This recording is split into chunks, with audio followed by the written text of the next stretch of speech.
8 or some shit. That's true. That's true. That's true. Morning, everybody. Welcome back to the Thinking Critical Comic Book Podcast. It's time for the best damn comic book related show on YouTube and the podcast, the interwebs. Got a great panel today. We had some interesting things happening in comic books this week.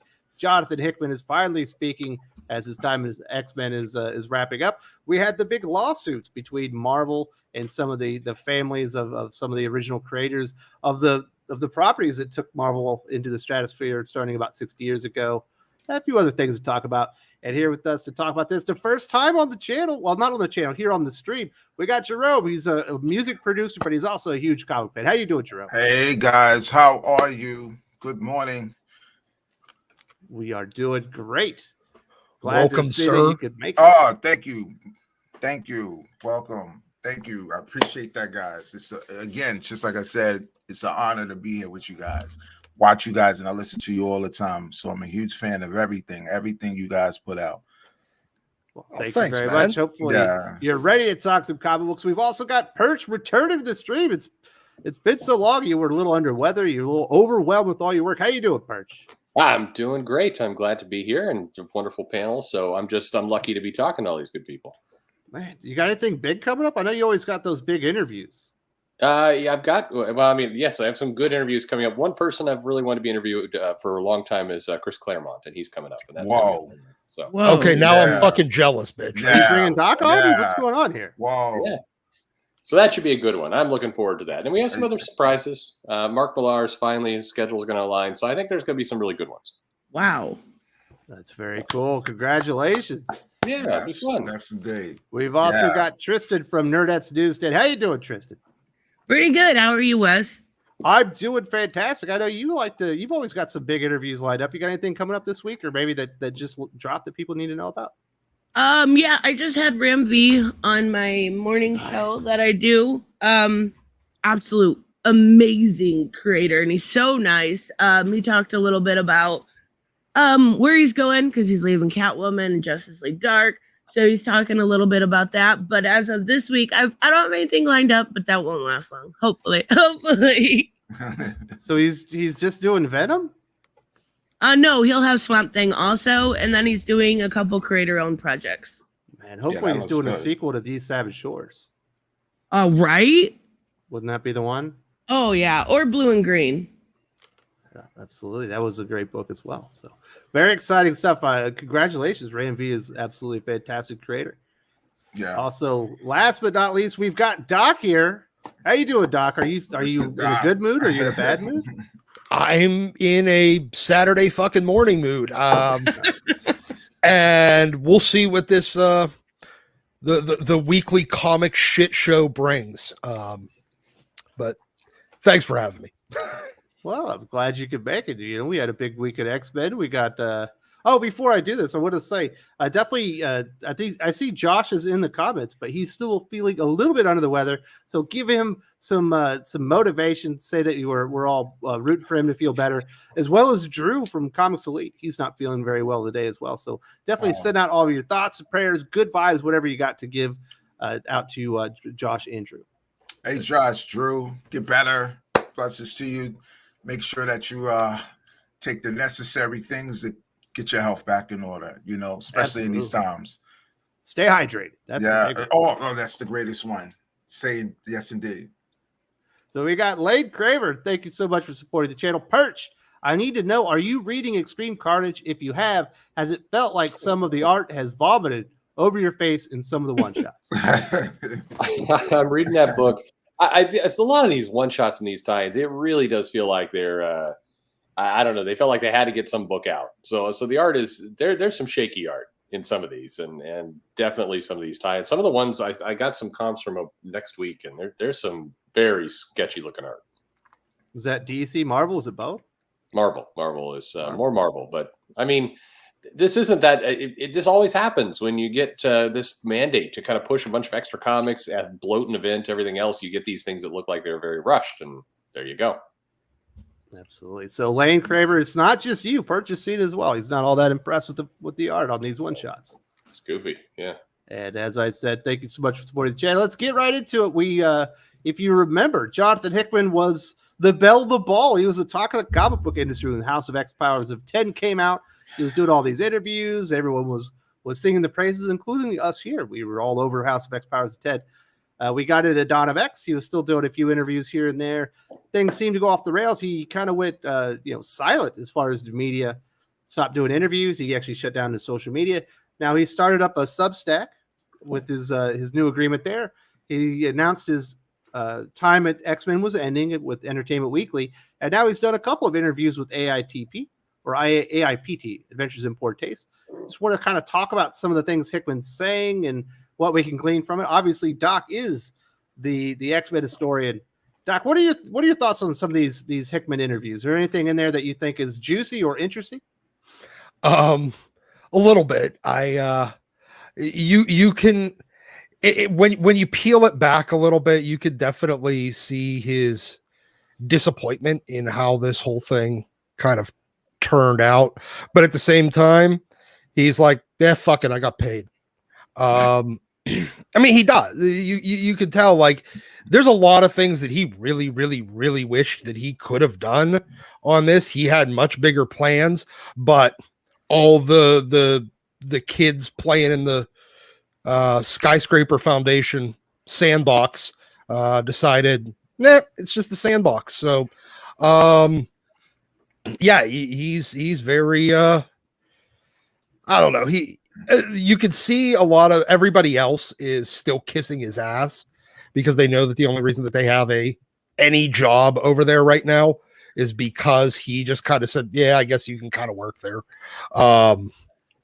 But look, he had much, much bigger plans for all this than everything we're going to get out of it. But he still got paid. So he doesn't really give a shit. He's fine with walking away when somebody else breaks his plans. I don't know. All right, Tristen, as someone who's more of an outsider as far as X-Men, I imagine you probably read some of these, but you're more of a DC fan. What did you take away from some of these interviews? Do you think he's disappointed, or do you think he's just relieved to be moving on? Honestly, I think he's a little relieved to be moving on. I think his creator-owned is going to be smarter. I mean, even with everything we're seeing with the copyright and everything, it's probably smarter for most, right? So even though, yeah, that's right, he got paid, but he also can get a lot bigger payday if these creator-owns do well. So, and honestly, I feel bad for him that his name's even kind of attached to some of these products that have been coming out lately from the X-Men line. So it's probably smart to be moving on. Absolutely. What was your take on this one, Perch? Obviously, you were a big fan of Jonathan Hickman. You had high hopes for House of X Powers of 10. Sure. Yeah, I mean, I kind of similar to what Doc said, but I'll take it from a different angle. I think he had smaller plans for the X-Men in a way. I think that he had a definitive kind of view of some acts and some things he wanted to do with that book.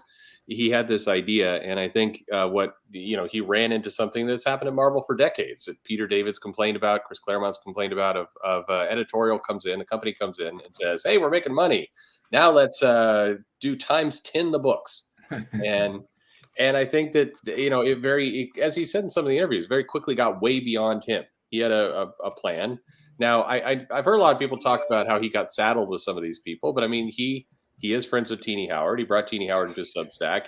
Teenie Howard's part of his network. I think he was happy with some of these original people that came in, but very quickly it seemed to grow well beyond the group that he had kind of curated and what he was doing. And Marvel's like, let's make. Joe and I did a video about a foot of X-Men books, like a literal foot of pile them up over a year. And they're just continuing. I mean, in January, we're going to get a weekly series. We're going to get more launches. We've already seen promotions for more new books. All the things that are getting canceled are likely to be relaunched or rebranded. So it's like, I think it's for him, he's not needed anymore. They're just going to try and keep this bus rolling down the road until it completely falls apart. And then, they'll do something else. But anyway, that's what I think happened. Well, I mean, he brought a lot of these people in, and that's fine. But I think this just reminds us everyone everywhere. You could be a very, very good writer. You could have a lot of great ideas, but that doesn't make your talent evaluation any better. I mean, he's a shitty evaluator of talent. I mean, I think we can all agree at that point. Like, I don't care whether or not they're his friends. That doesn't make them good. That just makes him a bad evaluator of talent. So Doc, how did you feel about I mean, like the Hellions? They were it was it was okay. The X-Force started off pretty good too. Something happened. I got lost. Like reading with the plant story, it seemed like the writing somebody like it disappeared at some point. But I get what you're saying. But well, no, I mean, I think. Well, first of all, I don't believe Zeb Wells was a guy that he brought in. That one is one that it wouldn't surprise me if Jordan White actually got one right there, because Zeb Wells has been with Marvel for years. He's worked with Jordan White a lot. But Zeb Wells is probably the most competent, just normal, everyday, run-of-the-mill superhero writer in that office by a large margin. So your position, he's bland. He's a little bland. No, he's a guy that for the first 15, 20 years of his career was that other guy. He was just generic comic writer B, and that was fine. It kept him getting work. But now with the dearth of talent that is available at Marvel, he's one of their most competent writers. Yeah. And even in that, it's you still don't get the quite connection that you need, because most of those lines, it's hard to read them. Sometimes I might have to like look at Perch, or I might have to look at West just to get the gist of certain titles. Sometimes I might have them and I'm trying to read them, but it's the art, it's the writing, it's like this, it's a lot of it's very weak. It's just a lot of muck in it. So I can't digest it. I was trying to read X Corps, and I was watching one. Oh God, that is. You know what? I couldn't understand why that book exists. It's like it doesn't. There's well, no. Gotta get to Robert Willing's point here. He says, "I wish we could go to an Earth where he did go to DC." Talking about Jonathan Hickman, Nerdette. Wouldn't that be the thing? We all wanted him on Legion of Superheroes. It sounded like that's what he wanted to do after his experience on X-Men. Do you think maybe he's been burnt out on the big two now? Maybe we won't ever get that Legion of Superhero stuff. Yeah, I don't know. Instead, we're getting Teenie Howard, right? So that's unfortunate. Teenie Howard is doing Legion of Superheroes? No, I mean she's going to DC. She is? Oh. Yeah. Well, she's doing some books in Batman Urban Legends, right? Yeah. Yep. Yeah. You know, the one question that I really wish Perch would have asked Joe Casey is, how does it feel to watch Teenie Howard ruin a concept that you created and did infinitely better twice? Well, Casey's fun to talk to. Casey's fun because he is a consummate professional, man. I know. He will not insult anyone up and down the road. And I know that. Yeah, I know he wouldn't have ever answered the question. I just wanted to see somebody ask him.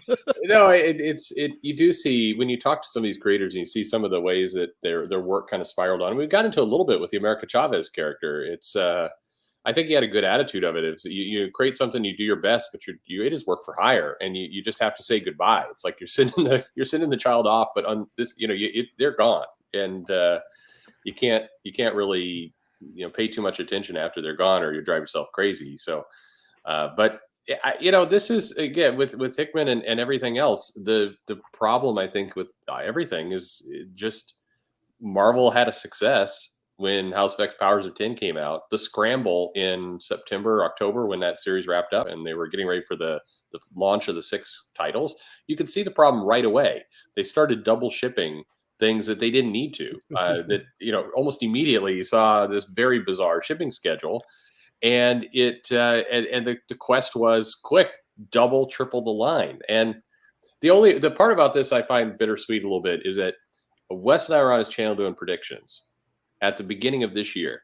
And one of those predictions was Hickman was going to leave the X books. And we got reamed by the audience. Yeah. People in comments. I remember. No way. This other X site that will not be named, but has attacked Wes and I a few times, talked about how crazy we were and we were wrong and everything else. So, Yeah. Hey, I got that one right. Yeah. You know what's interesting, Perch, when you read the third interview that he did, and he's like, well, we're talking about the writer's room or the X Slack. He goes, if you think about a cohesive universe, I think we were successful, but we didn't get out, the stories that we could have, and the art was inconsistent. And I couldn't have disagreed with him more on that with Perch, because it didn't feel like anything was really consistent. It didn't really feel like it tied in. That's why when you got that big Ten of Swords event, it felt so disjointed, because you had the stuff that Hickman was working on with Krakoa and Araco and the original Four Horsemen.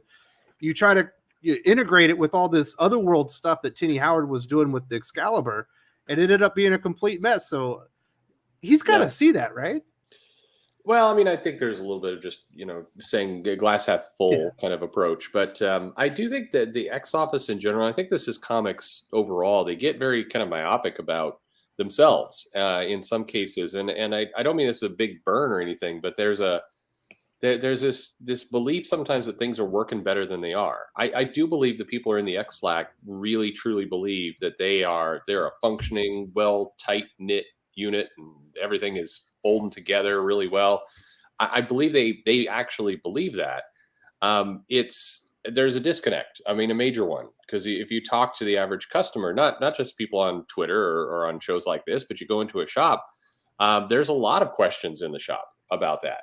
But it's similar. I remember having some conversations with some of the editors in the Bat Office right around the Batman Catwoman non-marriage, and the reaction was, "Oh, the fans love this. They really liked the twist. Wow. They were not upset at all." Wow. And so there's a big disconnect with, again, not on Twitter, not on YouTube. I mean, we talk a lot, but actually just normies in a shop, the 95% that are not on these platforms, how they feel about books. There's a major gap there. Well, I think part of that is it comes back to the thing that Wes and I have talked about before. Look, these people don't want to admit that they were wrong. These people are incapable of admitting that they fucked up. So they will twist anything to come to the conclusion. They've already come to the conclusion, oh no, everybody liked it. Doesn't matter what the evidence says. Doesn't matter what actual readers are saying. They will convince themselves that the 1% of the 5% that are on Twitter are actually representative of the 95% that aren't on Twitter. Yeah. And at the same time, they will also convince themselves that the 2% of the 5% that are on Twitter are representative of the 95%, whenever it comes to the screeching activist types that demand all these changes to make the thing that they don't currently buy into something that isn't, to piss off the people that do buy it.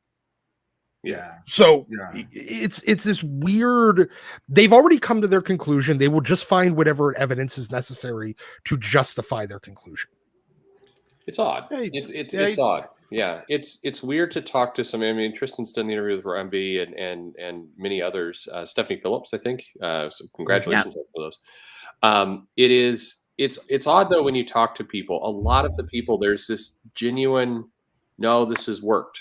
Like they're convinced. It's not a I'm pulling one over. There's the Batman Catwoman, I remember really it confused the hell out of me, because the reaction in the shop was so negative.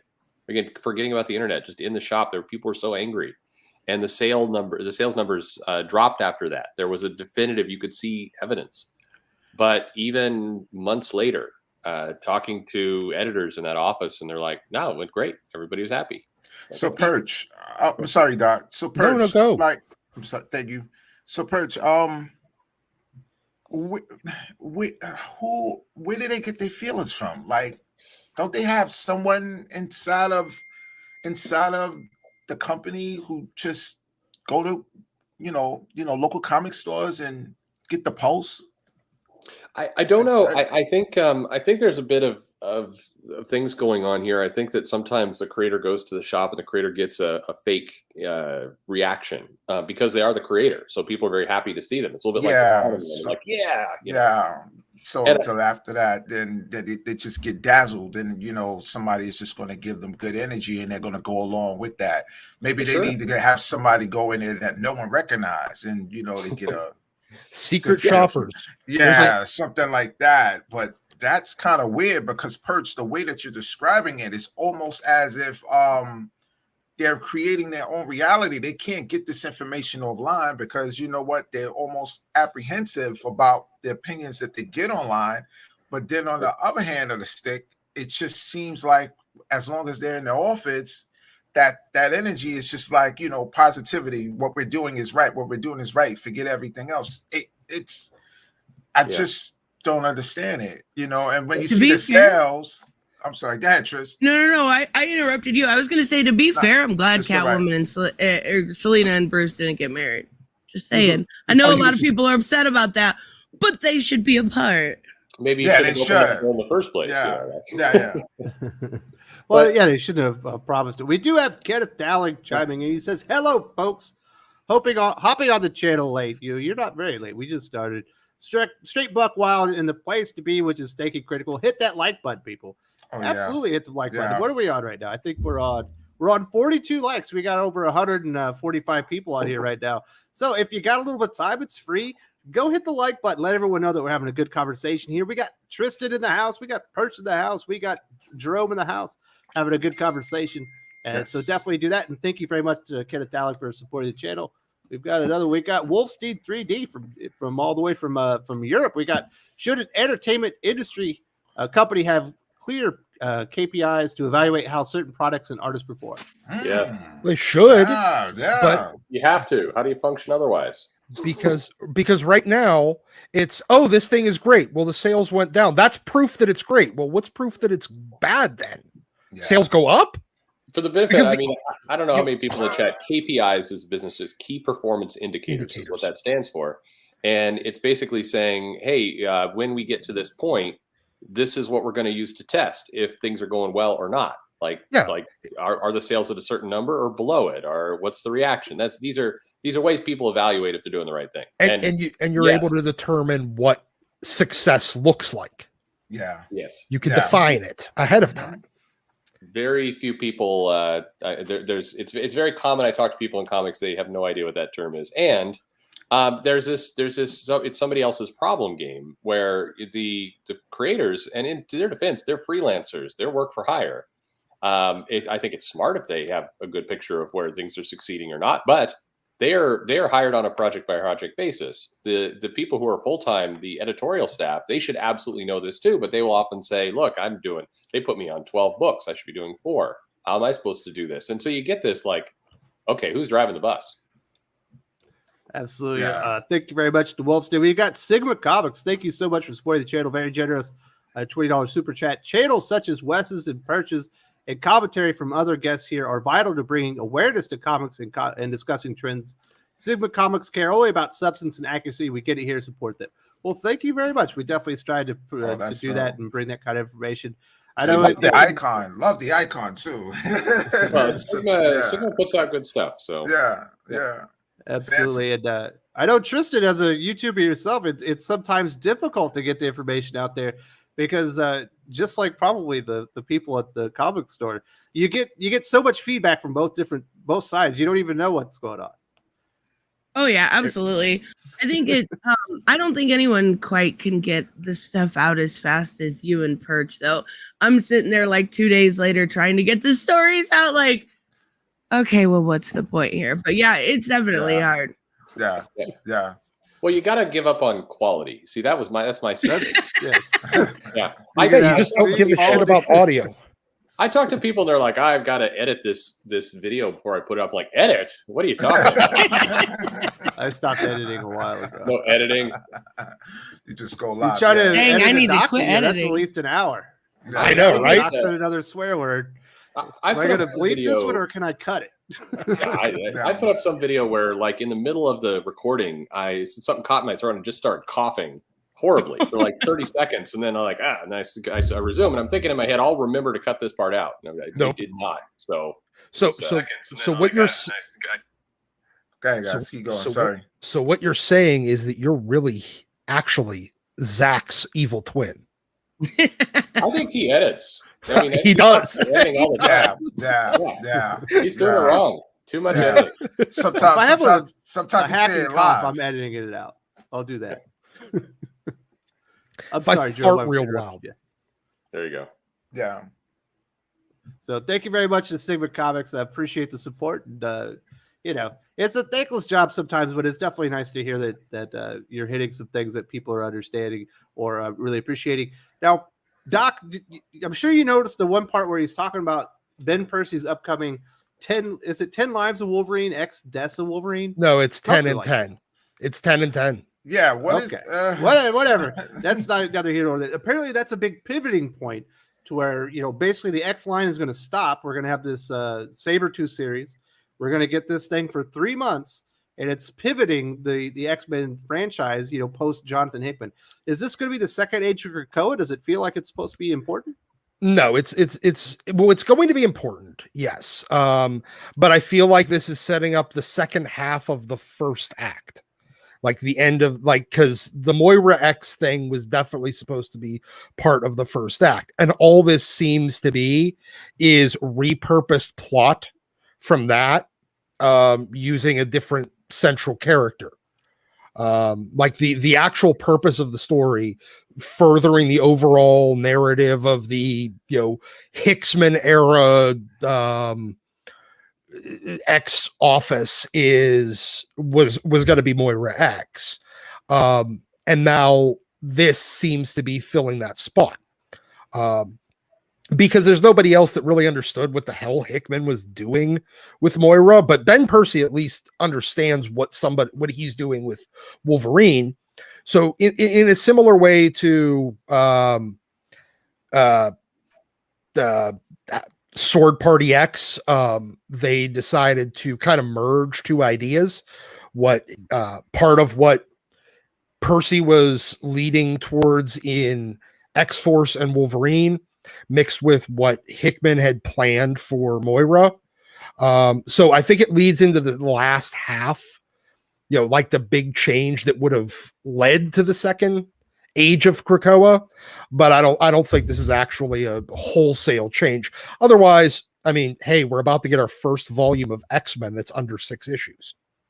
That would be amazing. We got Lade Graber saying, speaking of X-Men, this week's issue had Luminous return, and they are trying to forget she is Juan and Pietro's sister.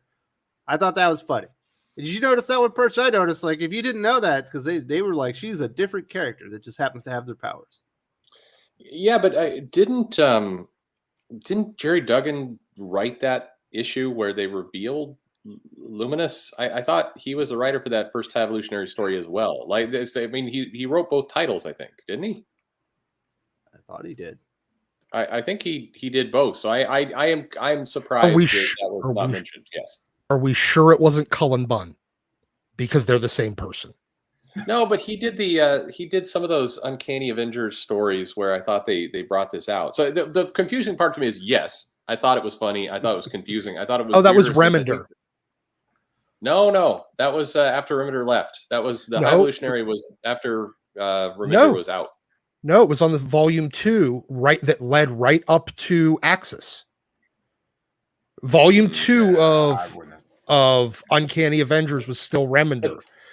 But they tap back to maybe I know they tap back into it. Regardless, yeah, it was funny and stupid. So this is what you need editors to do, is to go, hey, remember these characters that you're using have a history. Or you do the DC route where it's like, anything matters, whatever. It's Omniverse. It's the Omniverse. What are you talking about? We're forever. The Linerverse, perhaps. Yeah. So pretty interesting stuff. What are your thoughts on this, Perch? It sounds like 10 of Wolverine, X and Lives or whatever is going to be this big pivoting point, essentially away from Jonathan Hickman. He said his ideas are there for them to use, but he doesn't want to be a part of it anymore. Do you think they're going to be using those ideas? Is this going to be the big turning point that's really going to elevate X-Men post Hickman? Yeah, I think that I think the ideas will just kind of trickle out. I think he's got an outline. I mean, this is again, it goes back to I think he had a big plan and a big outline, and I think they got into some of those Zoom chats and said to Slack, and they're like, "Hey, that's a great idea, but what if we did it 10 times bigger?" And Jordan White's like, "Oh, we could sell 10 times more comics," and then everybody was like, "Money," and then here's where we are. So I think we'll see those ideas kind of continue, but they get more and more kind of watered down and change, and then. I'd love to be wrong about this, but this feels like a lot of things in comics. It starts out with a kind of good concept, and then we'll limp to the finish line, and then at some point it'll be like, we're hosed here, so let's go ahead and reboot, and 10 years later, they'll do an interview. They're like, we have no idea where this went wrong. Yeah, sure. We couldn't have prevented this. They won't necessarily think it went wrong. They're like, hey, look, we kept relaunching. There's number ones. There's limited series. And look, we sold 100,000 copies here. And oh, man, what a successful time it was. And why is our overall mean continued to drop? That's where we go. So Get It Dalek chimes in. He says, I agree with your new panelist, Jerome. Marvel should have someone engaging the market to see if people are really enjoying the books or what they think of them. I don't know. You're a music producer. What do you do to stay engaged, to know how people are responding to the product music? Now? Sometimes listen to everything. You got to listen to everything, and don't. I love everything when it comes to rap music. Pretty much from the 70s, the 80s, the 90s, when I grew up, because it was much more impactful then, much more unifying then. As it got older, it just became a little bit more trickier for the listeners. So you got to learn to take what you can and digest what's good for you and what's not good for you. But at the same time, too, you still got to keep your eye on the ball, keep your eye on the competition, and see exactly what works and what don't works. And then, you kind of infuse that with your creations so you can modify it and make sure that it's more modern to get everybody to, come in alignment with it. So it's the same thing with comics, I believe. Sometimes I just think there are people, we talked about this before offline. I just feel like sometimes people are just sleeping at the wheel, and it's like you feel so angry or frustrated about the characters that you love and grew and create that you grew up with. You just feel like, man, I can do this on my own. I can do this if they give me a shot, because no one seems to pay attention to history at some point in times when it comes to that. So that's what I do. I just try to stay in alignment with what's modern at the same time, but at the same time still focus on and love what I embrace as a youth coming up. So Federico De La Casa is saying, and thank you very much for supporting the channel, Federico. Hi, guys. When someone says that his ideas are theirs to use but doesn't want to be part of it, it seems like someone is disgusted by what they did with his work.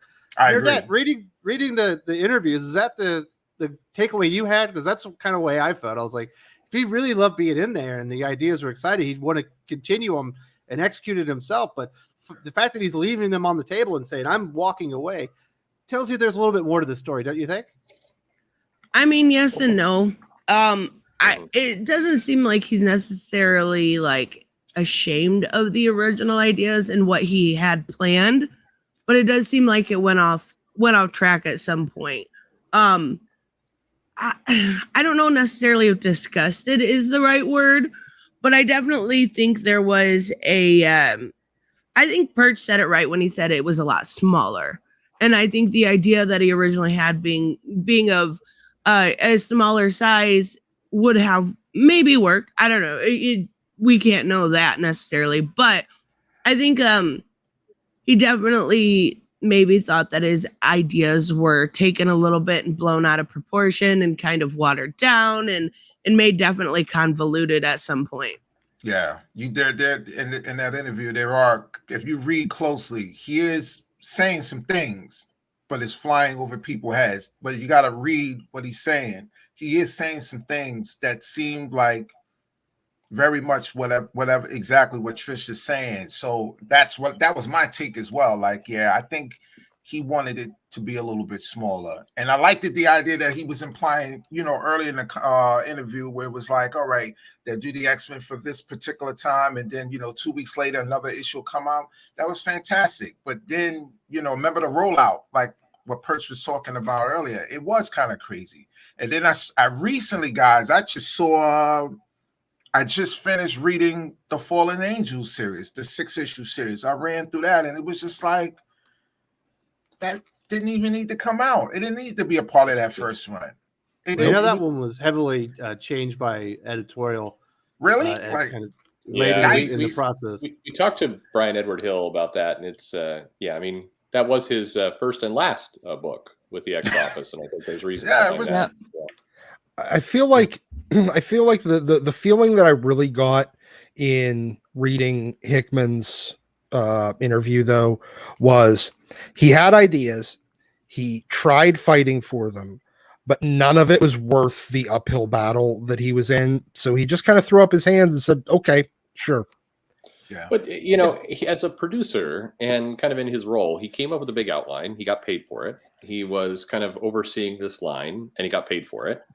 And he was doing a comic, but, having to sit in a bunch of Zoom calls and have things expand and do have editorial interference and all the things, again, we've heard about for like 30, 40 years. Peter David and Chris Claremont used to famously complain about this exact thing. And it's like, I got paid for all these ideas, and now there's a chance to do a Substack thing because I got an advance, and, I come over and be special project guy over at Marvel without, these 14 other people involved in my day-to-day. So you're telling me I get to simplify my life, do things more on my own, and get paid for it. That win. Yeah. I mean, for him, I'm like, who's not taking that deal? Yeah. So, Perch, we've got Comics by the Number chiming on. Thank you very much for supporting the channel. And they say, have we reached the point where the big three are dependent on 10,000 people willing to pay $20 for a variant cover? Is that driving the reason for the deterioration in story quality? Yes. Unfortunately, the financial model is heavily dependent on variants and these special things, heavily dependent. And I think we've reached the point where growing the audience is now a pipe dream instead of a possibility. Not just variant, but key comics too. Look at Tinian's run. Yeah, that's you create characters, you get it out, get the buzz out there, and you can grow your sales by 50,000 on a Batman book. Yep. It's fascinating though. Like, how could the medium sustain itself after a certain point of time with such numbers like that? That's the key question. we shall see, because before, DC didn't really do ratio variants all that often. Of course, with key issues like a 50 or an issue 100 or maybe a relaunch here or there, but they're doing it on a lot of issues now. So they've definitely tapped into the Marvel playbook, and we were seeing the same thing with Image Comics as well. We've seen certainly Todd McFarlane taking some of the playbook of Marvel and expanding on it and doing it more effectively. Actually, if you look at the sales for like King Spawn and what he's got coming up for Gunslinger Spawn and stuff. So by effectively, I think you mean deceptively. Oh my God. You think it's deceptive, Trish? Yeah. To have books that are signed 1 in 250. Yeah, I think it's a pretty deceptive way to sell your product. Yeah. That's what Berserker did to get their issue number 1 over 650,000 issues ordered. Was those 1 in 1,000 signed by Keanu Reeves? Yeah, 1 in 1,000 is a lot different than 1 in 250. Yes, it is. But I'm just saying, it's a playbook, and I'm surprised Marvel and DC haven't tapped into it yet. Give it time. Absolutely. Get it. Alex says, one time you guys discussed if Scott Snyder or other big writers could go to Marvel, but after what just happened with Hickman, why would you want to now? Well, I don't know, if your lifelong dream is to write an X-Men story, or if your lifelong dream is to write Captain America or something, that would be a reason, Perch, but it's certainly not going to be, to not be interfered with. They're going to write a check. I mean, at the end of the day, the way it will go is if they can, pony up a bunch of money to say, hey, Scott Snyder. And the way they do it is this. They're like, okay, we want to start doing some movies or some TV shows, something for Disney Plus. whatever it happens to be with the X-Men universe, we want to have a big showrunner type person who has a track record of maybe putting together some, properties. I think that's what they were planning to do with Hickman. I do think there's probably some disappointment, or I don't know if that's the right word, but I think there was some idea that Hickman was going to create this mythology that was going to be like what he did for the Avengers that got translated with Thanos and the Black Order and some of the stuff that did wind up make its way to the movies. I think there's an idea that they'd get that here so that could eventually become Disney IP. I do think there's probably some feeling at Disney of like, we're not going to do a plant person island X-Men story. No, I think that I don't know how much of this current Hickman era is really convertible to movies. That would be a fascinating thing. But Perch, like when the first when House and Power started, the potential was there. They could have just redid. If they wanted to start the X-Men over, that was the book to do it with. Yeah, just that part, just the limited series. But then, that once the rollout came, it's like, what happened? The steam was gone. It was sustainable mode. It turned into this thing that just needed to keep going as opposed to tell a tight story. But even, House of X Powers of 10, which I liked, I don't think that would work well as the challenge is you'd have to modify heavy bits of that because as a movie, nobody's going to understand what's going on there.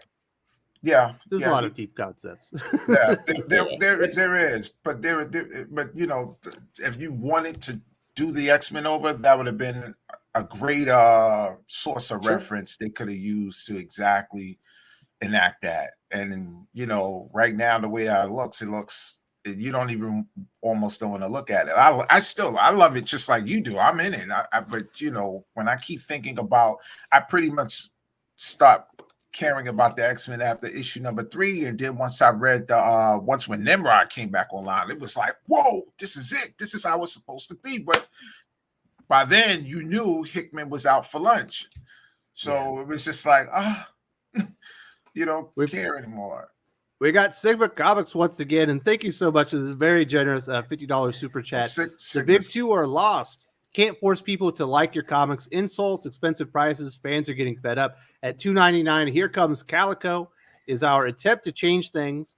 Give us and all the other hardworking indies a shot. Let's change this. That's one of the cool things about what we're experiencing right now, Tristen, is that we're seeing this huge change in the comic book industry. You don't just have to read, physical comics. You don't have to just read the big 2, big 3 if you want to throw Image in there. There's all these wonderful indie publishers that have risen up. You can go over to Substack and you can support the creator that you want to support, or you can go to Kickstarter, or you can go to Indiegogo and you can find the creators that you want to support. There are genres. There's all kinds of comic books going there, or you can even go to some of these Patreon models where you're supporting directly the creators. That's really one of the cool, exciting things that where you kind of get a little bit depressed with what you're seeing with some of these characters, but there are so many opportunities to go out there and really discover these other comic books. Well, yeah, and don't forget Webtoons. There's a lot on there. Steven Stajak and his wife, I believe, have a book over there, Aphrodite. There's a lot of really good options out there. I feel like that's why there's no point in me going back to Marvel. I have plenty of books that I read, whether it's DC, but I read a lot of the new indie titles. I think last night I just read Eat the Rich. Fantastic title. Nobody knows about it. There's a bunch of. It looks good, but I saw it. I looked at it. It does kind of look good. It's really good, and it's unique and new ideas. And I feel like those only unique and new ideas are coming out of the indie titles, unfortunately, because it's all the same mix. Even with DC. I agree. Go ahead. I'm sorry. Doc, as somebody who's heavily invested in characters, have you found yourself going out there and taking a gander at some of these independent titles and maybe finding out if there's something else out there for you?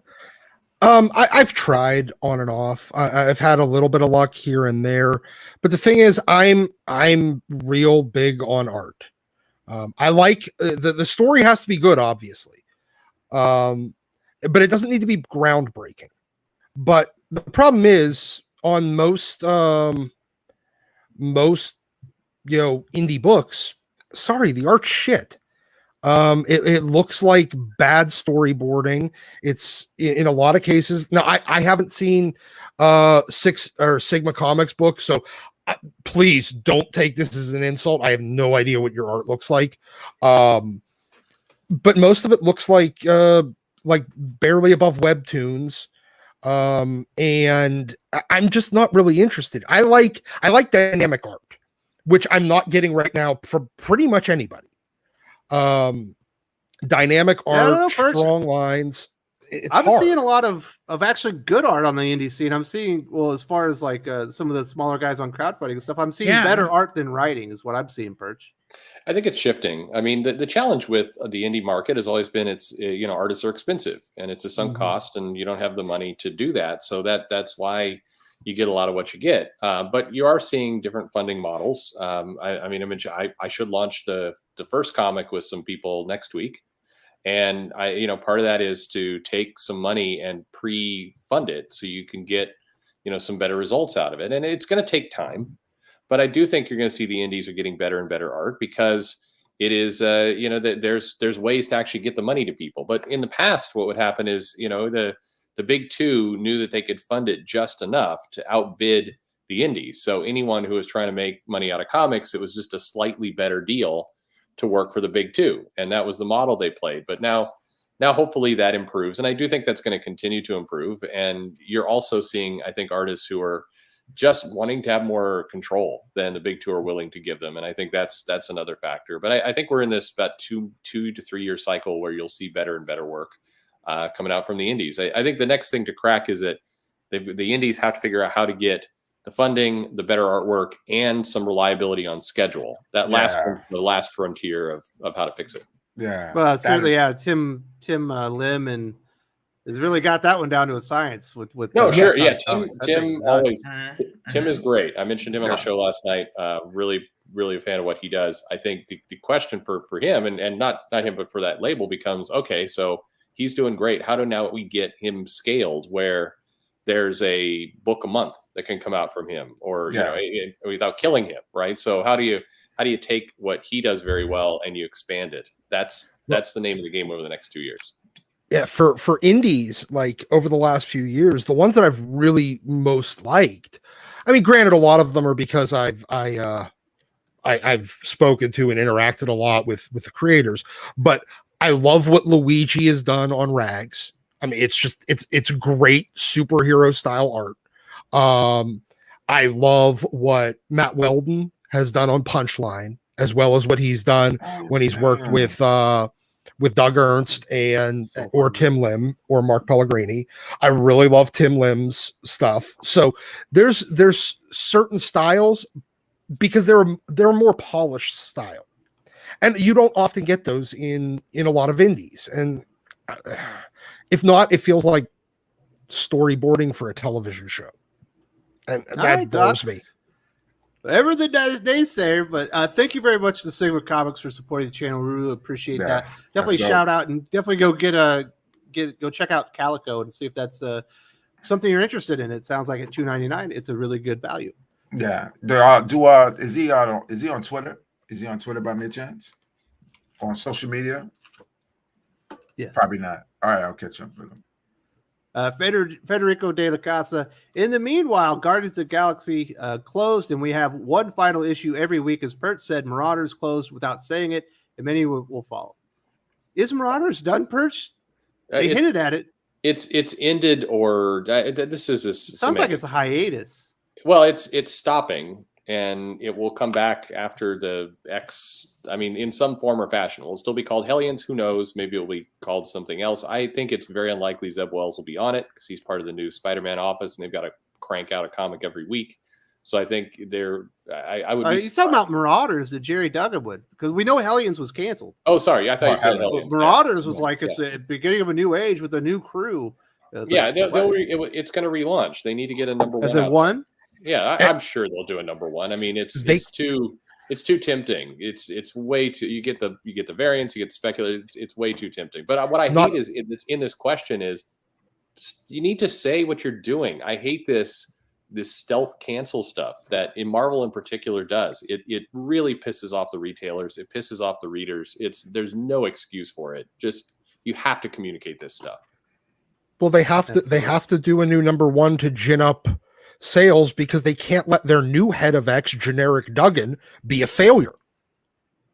If they need to launch a Marauders #1 every fucking month just so generic Duggan's book doesn't get canceled, they will. Yeah, that's We crazy. shall see. Yeah.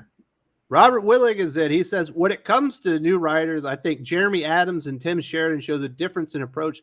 Adams knows the characters and Tim thinks he does. That's a really good point because Jeremy Adams, despite what we saw in Flash Future State's done a pretty damn good job on Flash. That's a good story. We had a cool thing where he was jumping through multiverses. And you got Tim Sheridan stuff on Teen Titans Academy. My goodness, Tristan. I can't read it. It's awful. Yeah, that book is, yeah. Oh, wait, Tristan walked out. I'm sorry. But what do you think, Jerome? That Teen Titans is one of the worst things I've read, and I love the Titans. All right, I'm going to be honest with you. I think you had a review with it.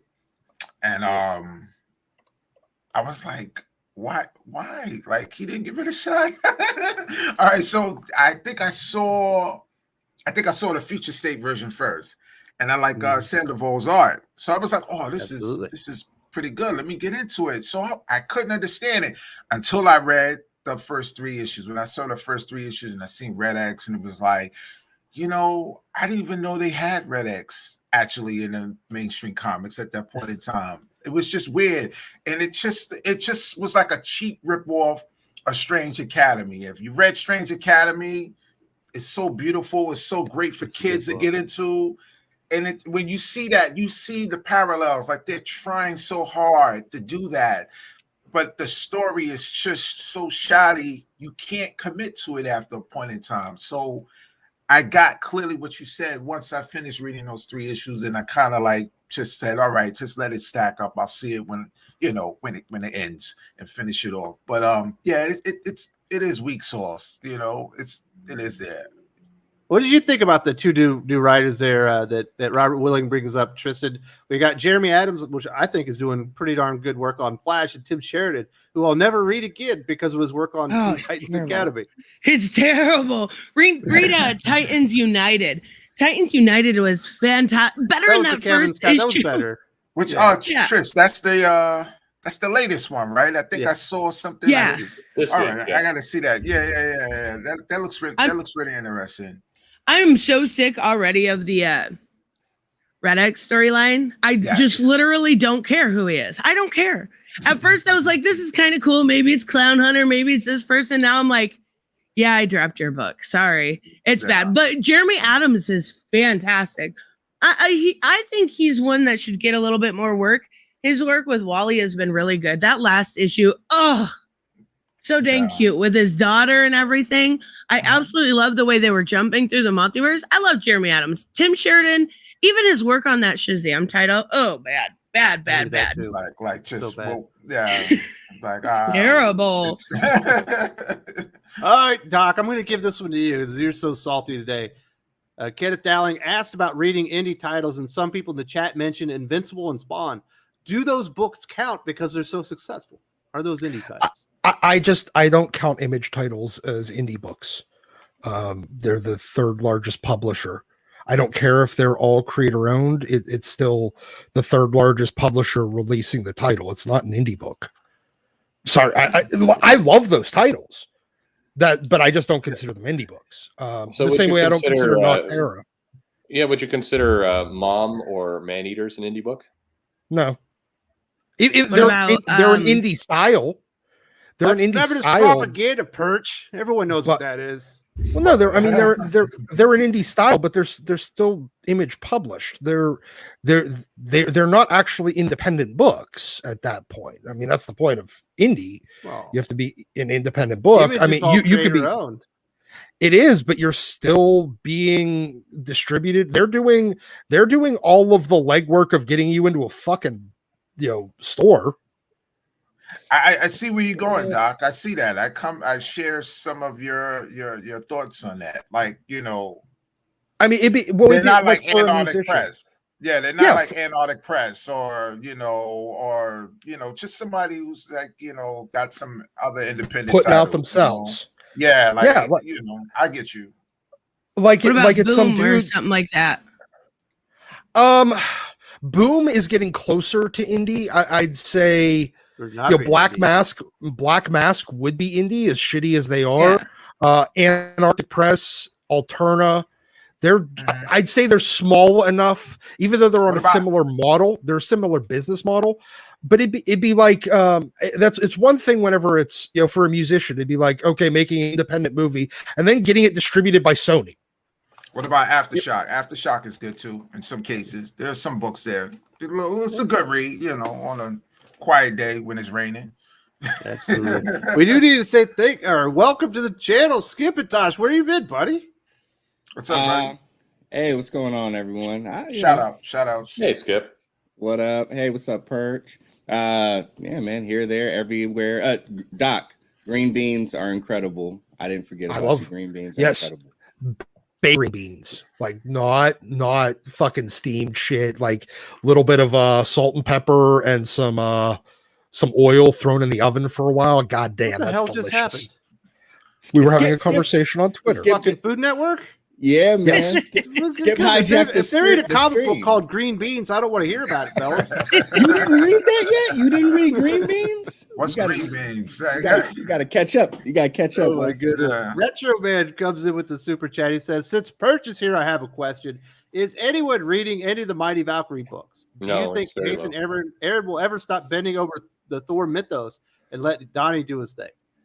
I mean, the sales for Mighty Valkyrie has been very, very low. I think they're it's still published. I think they're hoping for the trade. We'll have some back end. There's some indication that it back could. end. I understand. I see where you went with that. Yeah. I think they're hoping for some trade sales there, but it's unlikely. I don't think you're going to see a third, or I think they're going to let that go. Well, sorry, I'm wrong. You'll see another one vomited out when we get the Thor 3 movie or 4 movie that comes out. Yeah, 4. They'll do another one. In terms of Jason Aaron, I mean, the Avengers line that he's managing and what Donnie's doing with Thor are going to continue to bump into each other up until the point that one finally exits. I think a lot of people believe that Jason Aaron was about to exit Avengers, but the multiversal Avengers is the blossoming of his line. So we're still in it for quite a while. Oh my goodness. So thank you very much to Retro Man. So we're gonna have to kind of wrap up this Hickman break silence over his X-Men exit. Now, obviously, if people know Skip from the channel, we used to talk about Hickman nonstop until we could see that the X-Men were kind of going off the tracks. We know Hickman's time is coming to a close. He's got Inferno. Do you have any last words on the Hickman era of X-Men? We kind of got a sense that something not everything was right in Krakoa land pretty early on, because we were covering the X books so closely. You and Doc continue to cover them extremely closely. So I think anyone that took off, the whatever that Krakoan flower is, those tinted glasses, kind of started to see that all was not well. And that's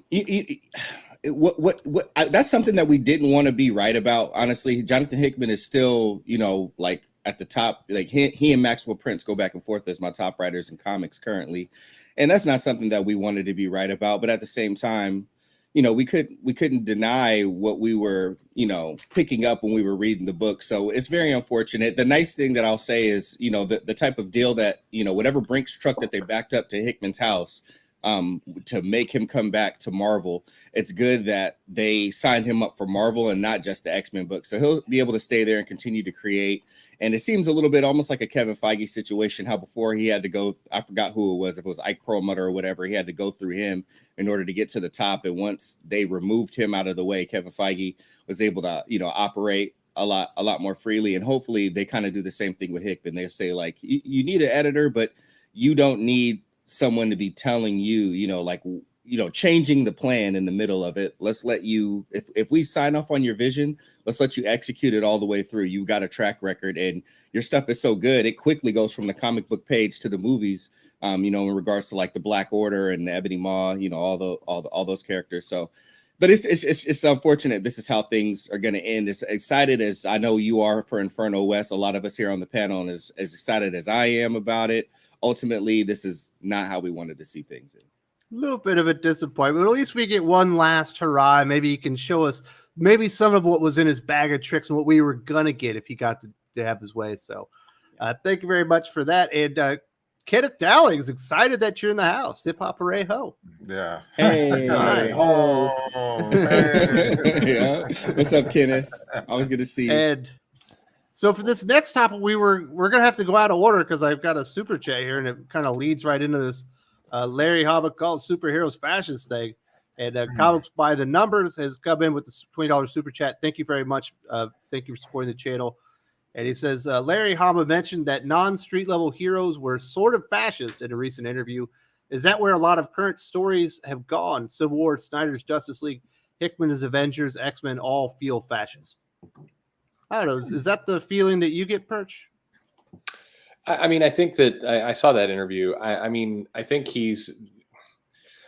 unfortunately, the words are very triggering in a lot of cases for people. They see fascist, and then because so many people have used those words lately as propaganda, it's very quick to start to read things into it. I think that there's a bit of that, but I mean, I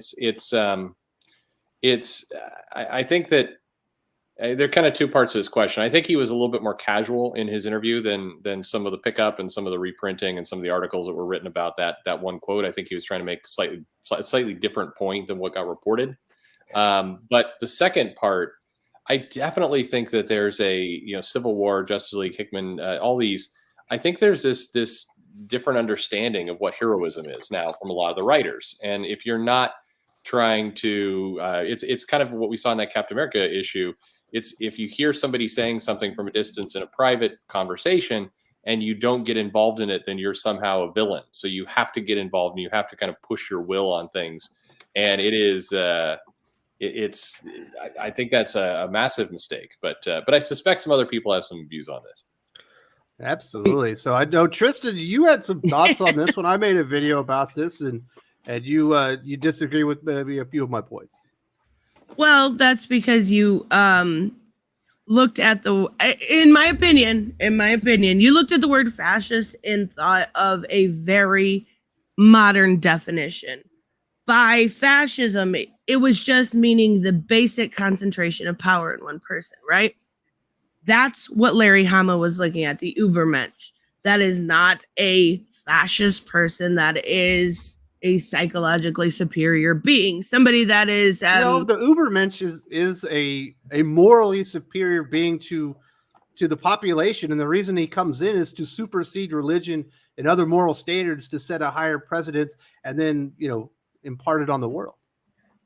I mean, that's one definition, but if you actually look at the book, the Saharasa, I cannot say his name that right.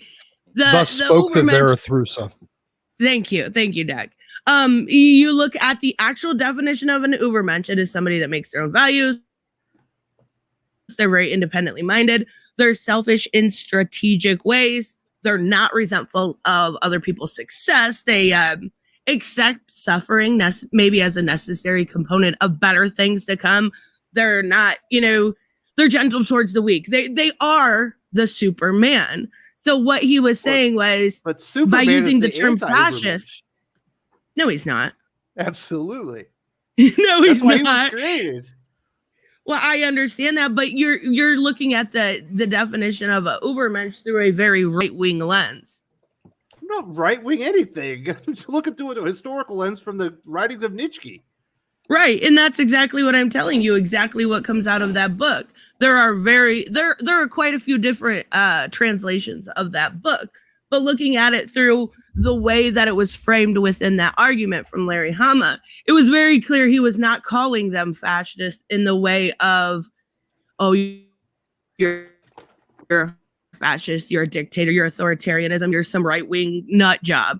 He was talking about just simply the concentration of power. Yes. A superhero is the concentration of power in one person. So yes, by that definition, not changing definitions for a PC culture necessarily. Yes, superheroes are fascist. Well, first of all, that is not the classic definition.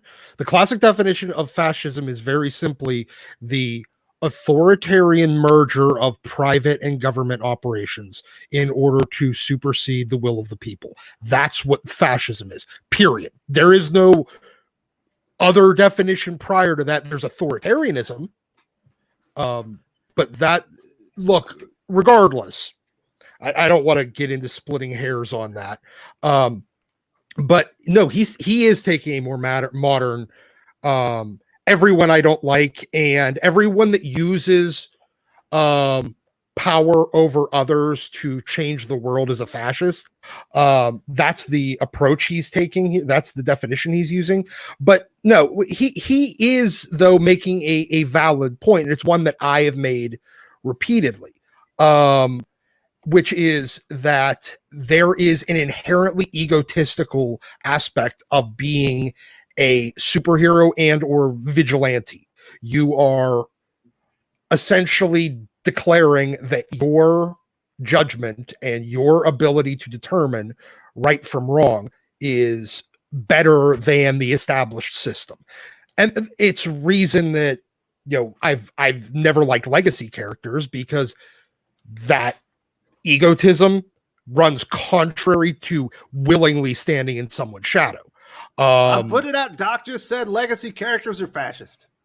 No, legacy. No.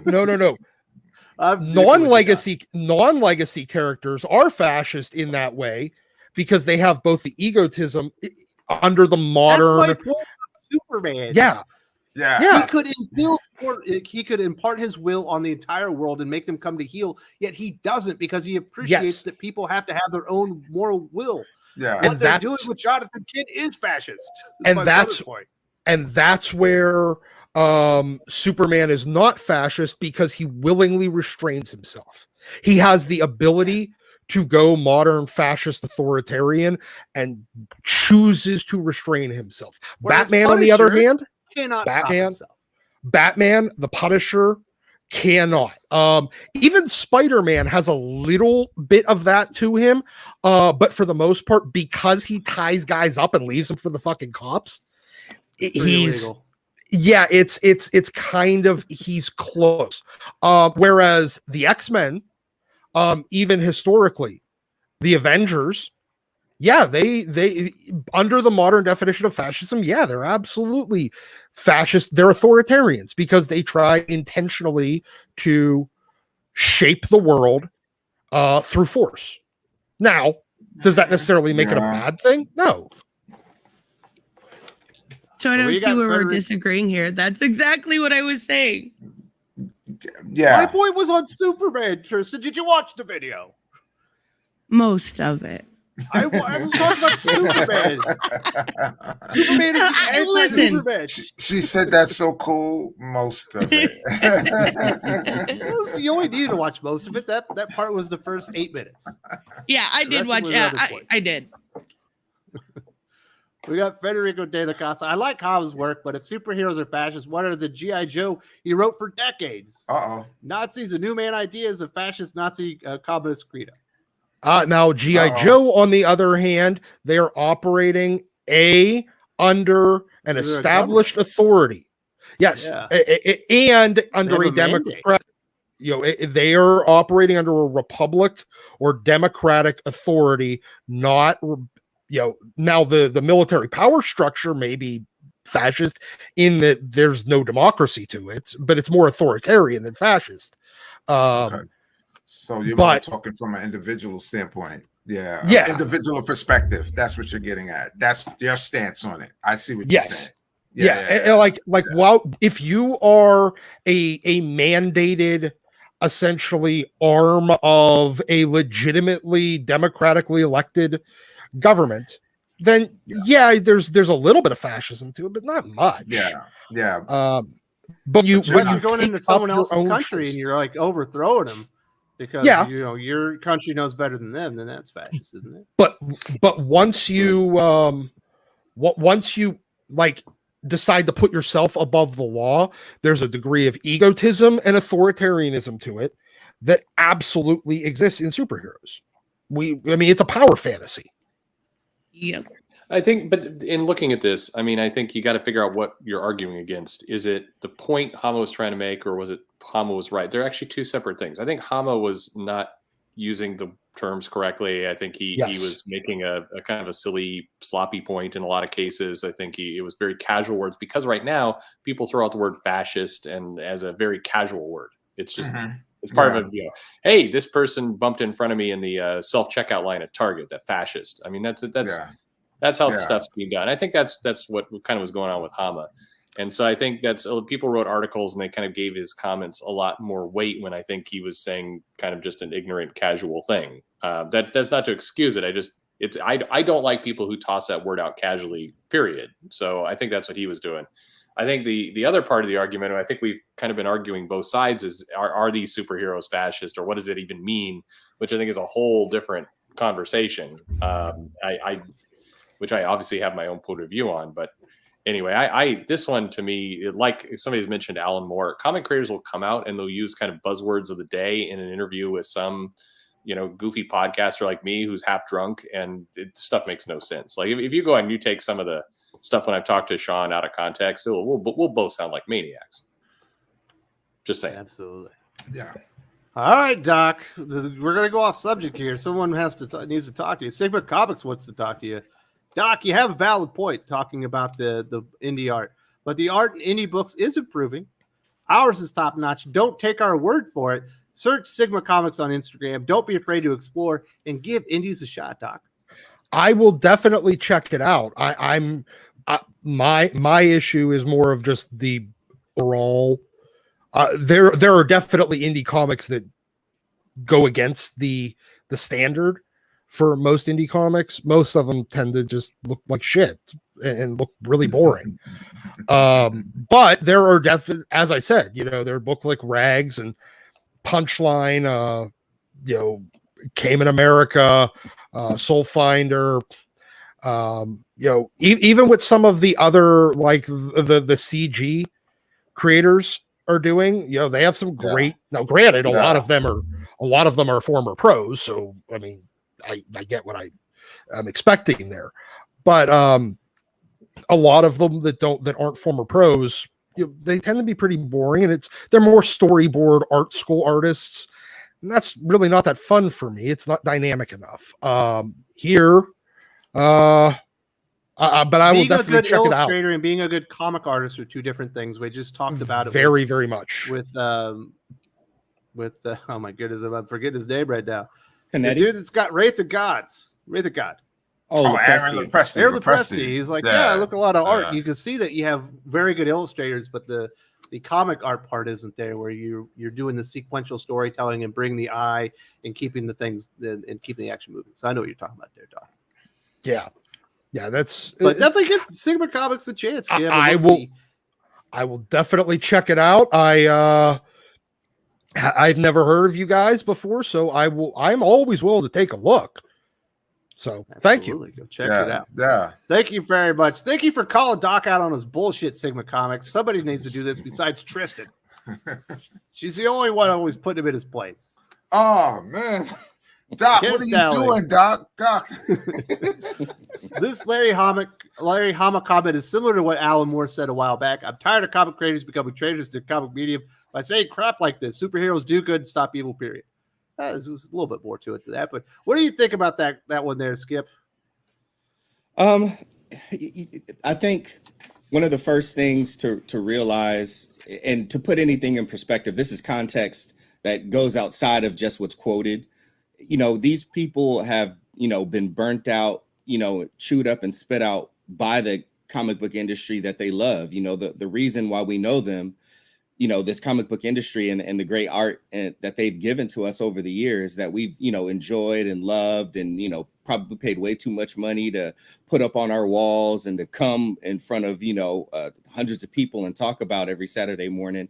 Like that love has turned and bit them, in the behind. Yeah. So first we have to kind of put that in context. If we have, that historical context, they're not, they're tired, they're fed up, and even probably for them, what they envisioned, heroes being probably when they fell in love with comics and they got into it is not what it is in the modern day. And then you take in the context of what's going on in society. So we put in context what's going on inside of them from their history within comics. Then we put in context what's going on outside of them that's affecting the industry that they continue to work in. And then we see they're speaking from a place of pain, you know, and they also don't have if they have the prestige, they don't have the pull and the eyes on them that they've once had. So now their ability to affect, you know, in their mind, what they feel like it should be is not in that same place because editors aren't hiring them for the same, you know, big scale, large name books. So it's like, I'm stuck in this industry trying to make a living, you know, as much longer as I can. I'm going off of my name. I still love it, but it don't love me back. You know, yeah, Skip. I'm sorry, Skip, but that. I love what you're saying, and that's one of the reasons I follow Thinking Critical and Perch a lot because very often it's the understanding. As fans, we don't have that perspective or understanding exactly the inner workings on how a comic book is being created and the creators. We don't understand their thinking process and their motives and their moves sometimes. I mean, the ones on Twitter sometimes they do be extra performing for us. So, you know, that gives us they give us a lot of fuel to go on and talk about them as well. But that part of it is really good and very important. And I'm just so fascinated and dazzled that there are not a lot of documentaries on this or a lot of, you know, stories that we can get so we can firmly understand what's going on behind the curtain about that pain that you're talking about. That pain that you're talking about is deep. And very often we don't get a chance to, you know, speak or understand that perspective. And I just hopefully, you know, someone will get wise enough and do something very detailed outside of you know, regular TV or something like that, and you know, just do a, you know, introspective doc so people can get an understanding of what you're talking about. It's really great. It's a good thing to talk about, though. absolutely. I mean, you see Alan Moore here. I mean, I don't agree with Alan Moore's views on current heroes and kind of how he views things. But I mean, imagine my shock that the guy who had a bunch of bad deals go down with DC and left incredibly bitter doesn't think too highly of the heroes that company makes. It's like, yeah, not shocking. No shit. yeah. But Perch, even like the, you know, all right, I'll throw a name out like Angel Medina or something like that. Like, where is he? Where is that guy? Or Roger Cruz? Like, you know, we don't hear those stories. What happened to them? Like, are they okay? You know, and it's very unfortunate. Sometimes we hear a wild story, like it's not a wild story, but sometimes we hear something totally far out left, like Bill Manilow, and it's like, holy cow, I didn't know. You know, because sometimes For sure. we just lose track of them. And I don't think this industry doesn't treat its people well. I mean, especially on the art side, they bust ass to get things done, and then an editor comes in with no context, hires their friends. They suddenly see work dry up, or what happens half the time is that they look at their taxes and they're like, well, 90% of my money came from this gig I did for a game company, or this thing I did for a museum. Like, I know an artist who does stuff for museums that pays him 3 times what comics does. And this is a big name artist you all would recognize. I mean, it's painful. And so, I hope that these people still have a good positive feeling about comics, but it wouldn't be a shock to go, hey, I don't feel such softness in my heart for these heroes when I've been screwed over for 20 years. Yeah. So we did have Comics by the Number. Thank you very much for supporting the channel. Comes in. He says the classic definition would be the ancient Roman word fasces, which would be the origin of the word. It certainly has a much different connotation than the word fascism or fascist has in current language. Pretty interesting stuff. Good point there. We got Wraith X7. Thank you so much for supporting the channel. I don't see a question there. If I see something later, and I'll definitely pop it up. Thank you so much. We should insert a question in there. Like, why is Yarrow Floor so popular? It's her butt. Ass. Dat ass. Dat ass. Pretty darn. Well, it feels like they dropped the Yarrow Floor. They dropped the ball on that one, Perch. The hell? For sure. My goodness. The Yara gang, they should be upset right now. And Federico de la Casa says, here in Europe, fascist Nazi are precise definition. Yeah. That's another perspective. Yeah. And we got another one in here. Well, I lost it. Here we go. Kenneth Dowling, thanks for breaking it down, Skip. A very good perspective. Really appreciate it. And first of all, like 2 weeks ago, Kenneth Dowling's all over the Doc train, and now he's on the Skip train again. What about the West train, Kenneth? My goodness.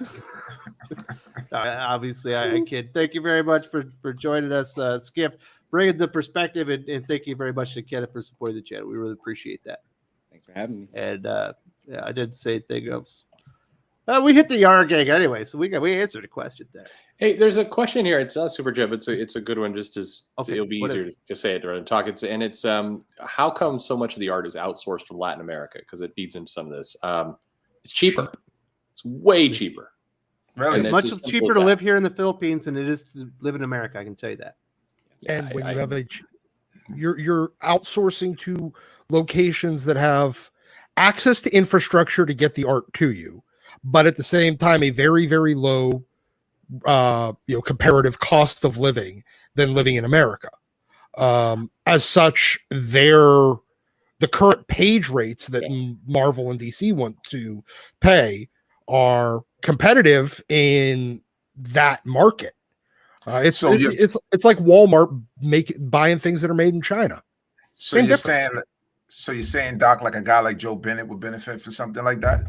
Oh, Joe Bennett. Yeah, I mean, he's been blacklisted. Yeah. Aside, prior before that, though, No, but is he though? Much?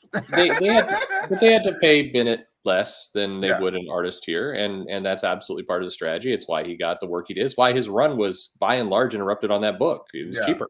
Mm-hmm. Who else will fall into that then, guys? There's a ton of Latin American artists right now. And there's a lot of Latin American, there's a lot of Southeast Asian artists, a lot of South American artists that the cost of living is significantly lower. So when Marvel keeps the page rate flat for 30 years, while inflation raises the cost of living across America, that money that they're paying now, it could still get the same, you earning that level of income will provide the same quality of life in Latin America than it did in the United States 30 years ago. All right, so King KDI comes in here and he's got a discrepancy here, so I'm going to fix this one. Cheap, like getting South Asian artists. It's cheap to get a South Korean, Filipino, or Brazilian to do the art. I don't know if it's cheap to get a South Korean to do the art, but I can tell you this as someone who's lived in South Korea. South Korea is not cheap. It's more expensive to live there than it is in the United States. It's a very expensive place to live. It's amazing. Definitely go visit if you have a chance. But that place is not cheap like the Philippines for cost of living. For cost of living, it is true that they have stables or they have offices there, and art is cheap in South Korea. Now it's cheaper in South America, Argentina. You're seeing a lot of artists there. It's cheaper. Yeah. All right, so let's wrap up this Larry Hama superhero fascist thing. I know, obviously, Tristen, you were champing at the bit to talk about this one. Do you have a final word on this one before we move on to the next topic? No, I just think that using a newer definition of fascism is where the disconnect is. Just because definitions change so often when it comes to our society right now. We see changes into Merriam-Webster's. They've got words that I don't even understand that kids say. Yes, I'm old. Shut up. And going back to the original idea of what, holding power over people is fascism is what he meant. I don't think he necessarily even knew what he meant. And I think to add to Skip's point, he's fresh off the heels of that terrible bomb that was the movie of Snake Eyes. So even adding more context to realize he's not happy with the industry. He's not happy with the way that turned out. He was hoping for something good. And there was a lot of attacks, not necessarily attacks, but strong criticism. We'll call it strong criticism for his race bending and unmasking of Snake Eyes. So he's just done. I just feel like he's gotten to the Alan Moore levels of grumpy. Yeah. And to back up what yeah. Tristan has to say there, if you go to the dictionary, within the last 6 years, we've had 3 different definitions for the word immunization. Yeah. The things are rapidly changing as far as the English language. Perch, I'm sorry, No worries. I just want to take credit to Wraith, who gave you the super chat here. I think he was asking his question separate from the super chat, so it is somebody's pointed out. So I think his question there, which is kind of right below, is Hama has been saying this for decades. Yeah, right here. Read is excellent, very underrated Ant-Man series from Marvel. Definitely an underrated series for sure. I think that is and hard to find. I mean, yet again, one of those series that Marvel could literally just repackage and put out and make some money on, but they refuse to do that. But absolutely good series. But yeah, he's absolutely correct here, or she. Wraith X is right.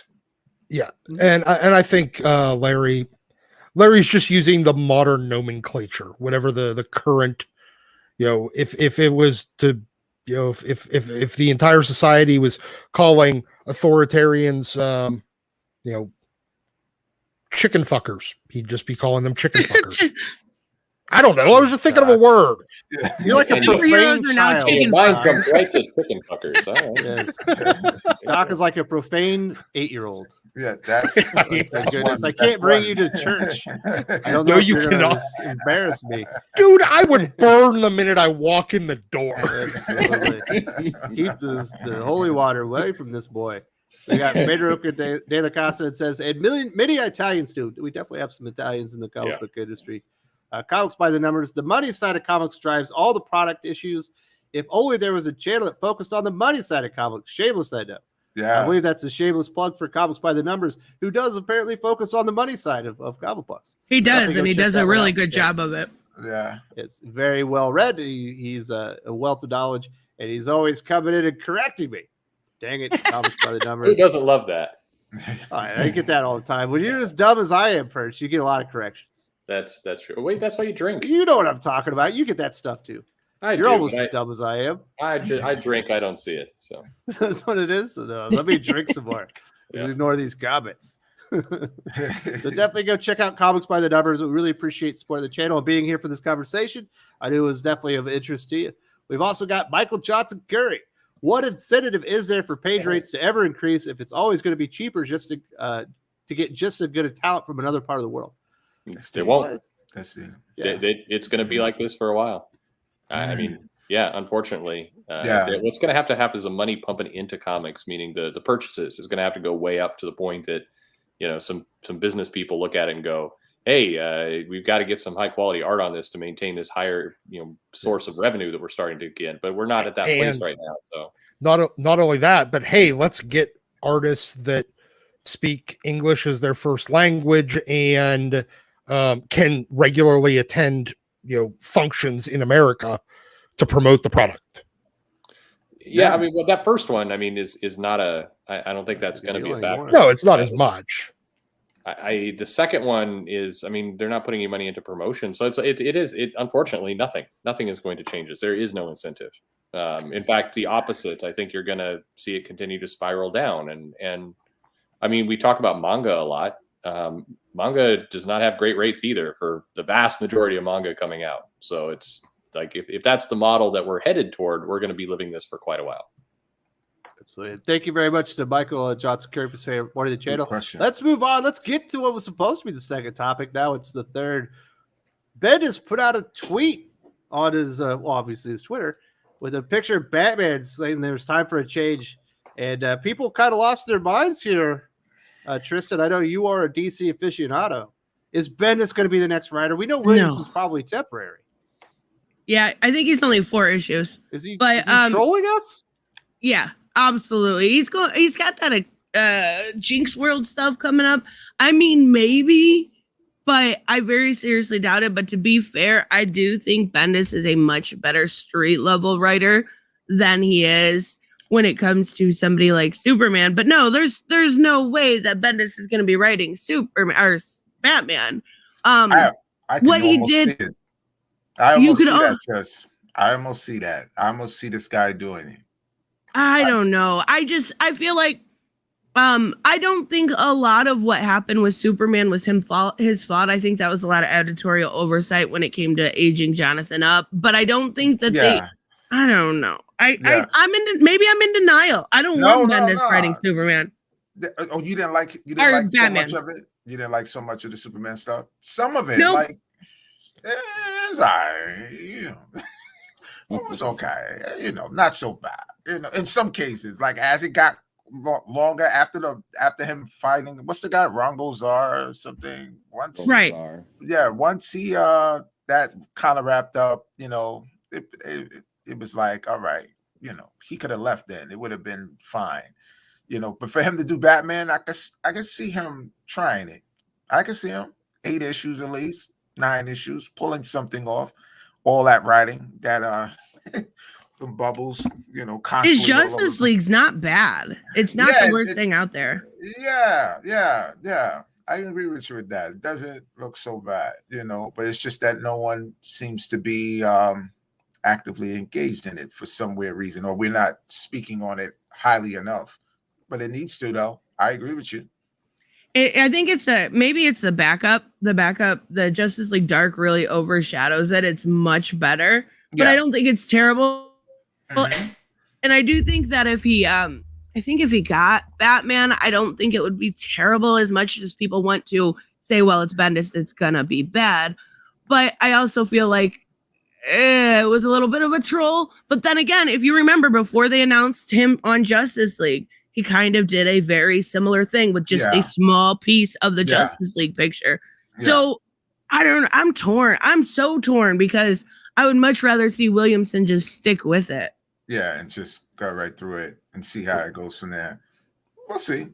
But I expect it.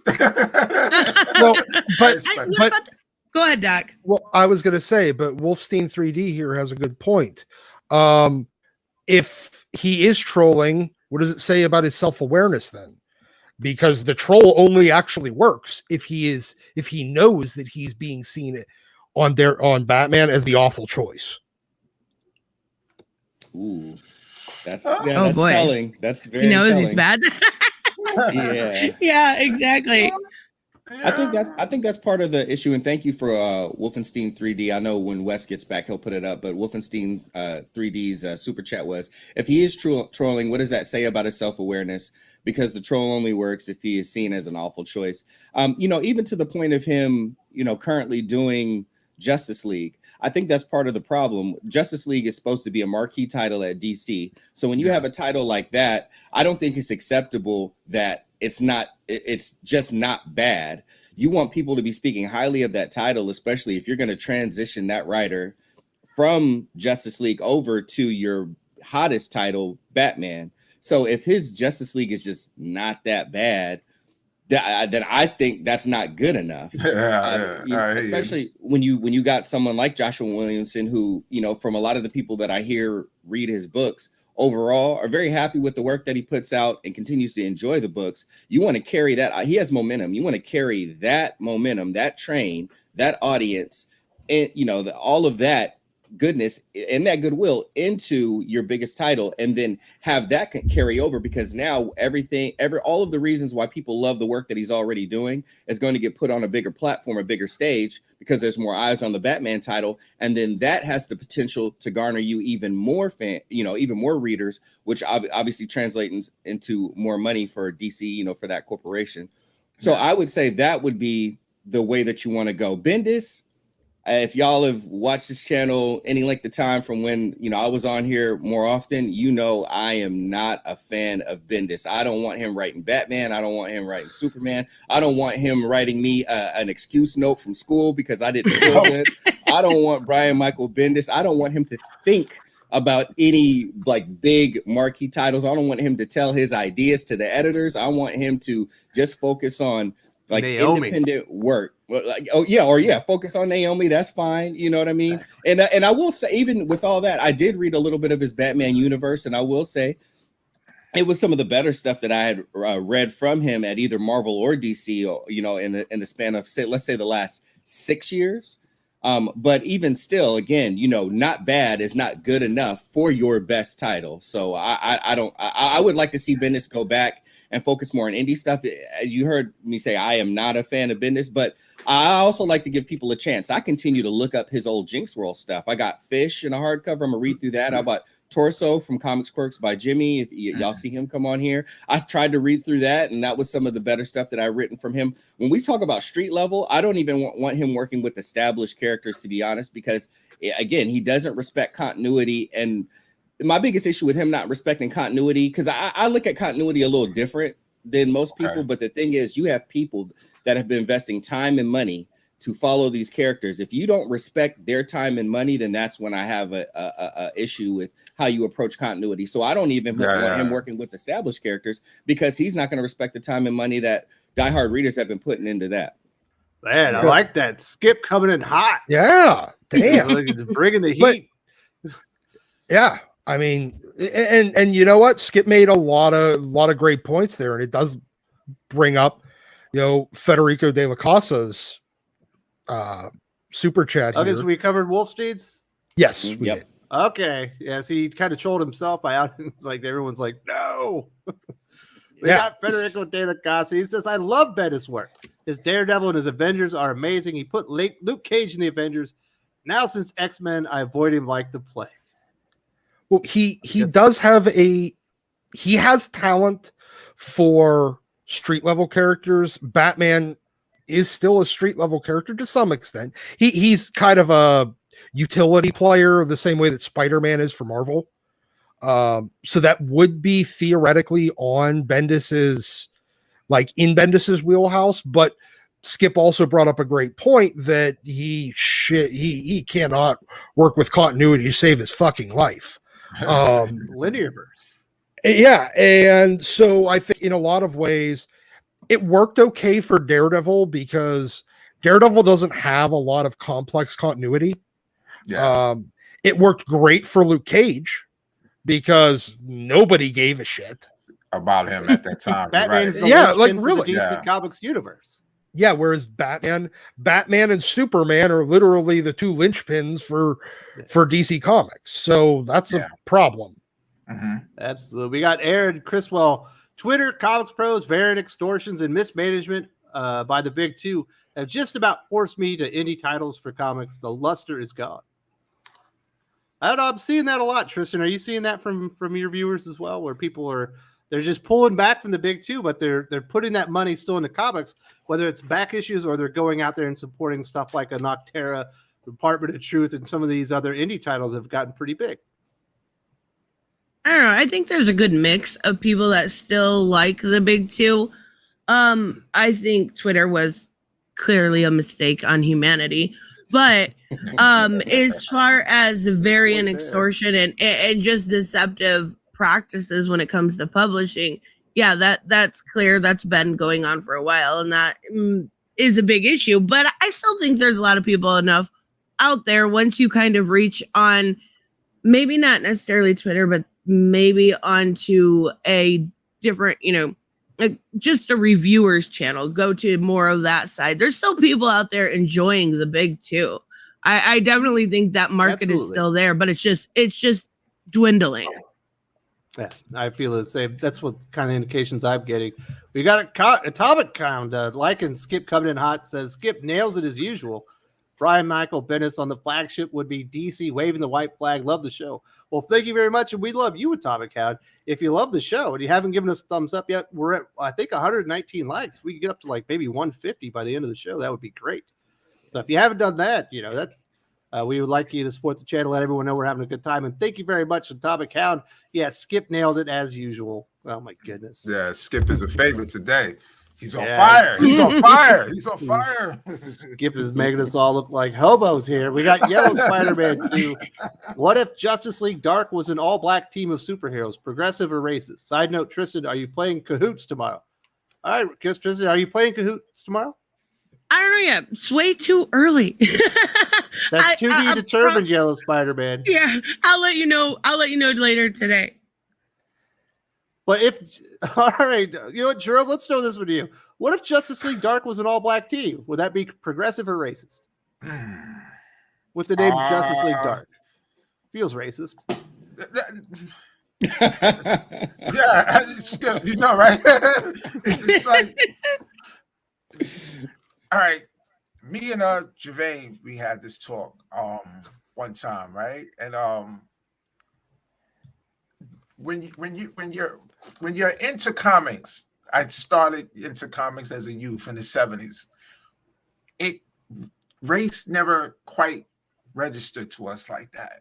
It wasn't like that, like how it is now, where we need this representation because we are this particular ilk and brand. We just identified with the character, whatever was going on at the time. If we liked the character, we went along with it. We grew up with Black Vulcan, we grew up with Luke Cage and Black Lightning, and, and the likes like that, and Black Panther. But it's not like that. Depending on the age demographic, I guess it's not like that with a lot of us. So when I see something like that, the first thing I'm doing is if I would read a book like that, or if I interpret it like that, would it bother me? It will only bother me if they sneak the tropes in it. If they sneak the tropes in it, it will make me almost run away even quicker.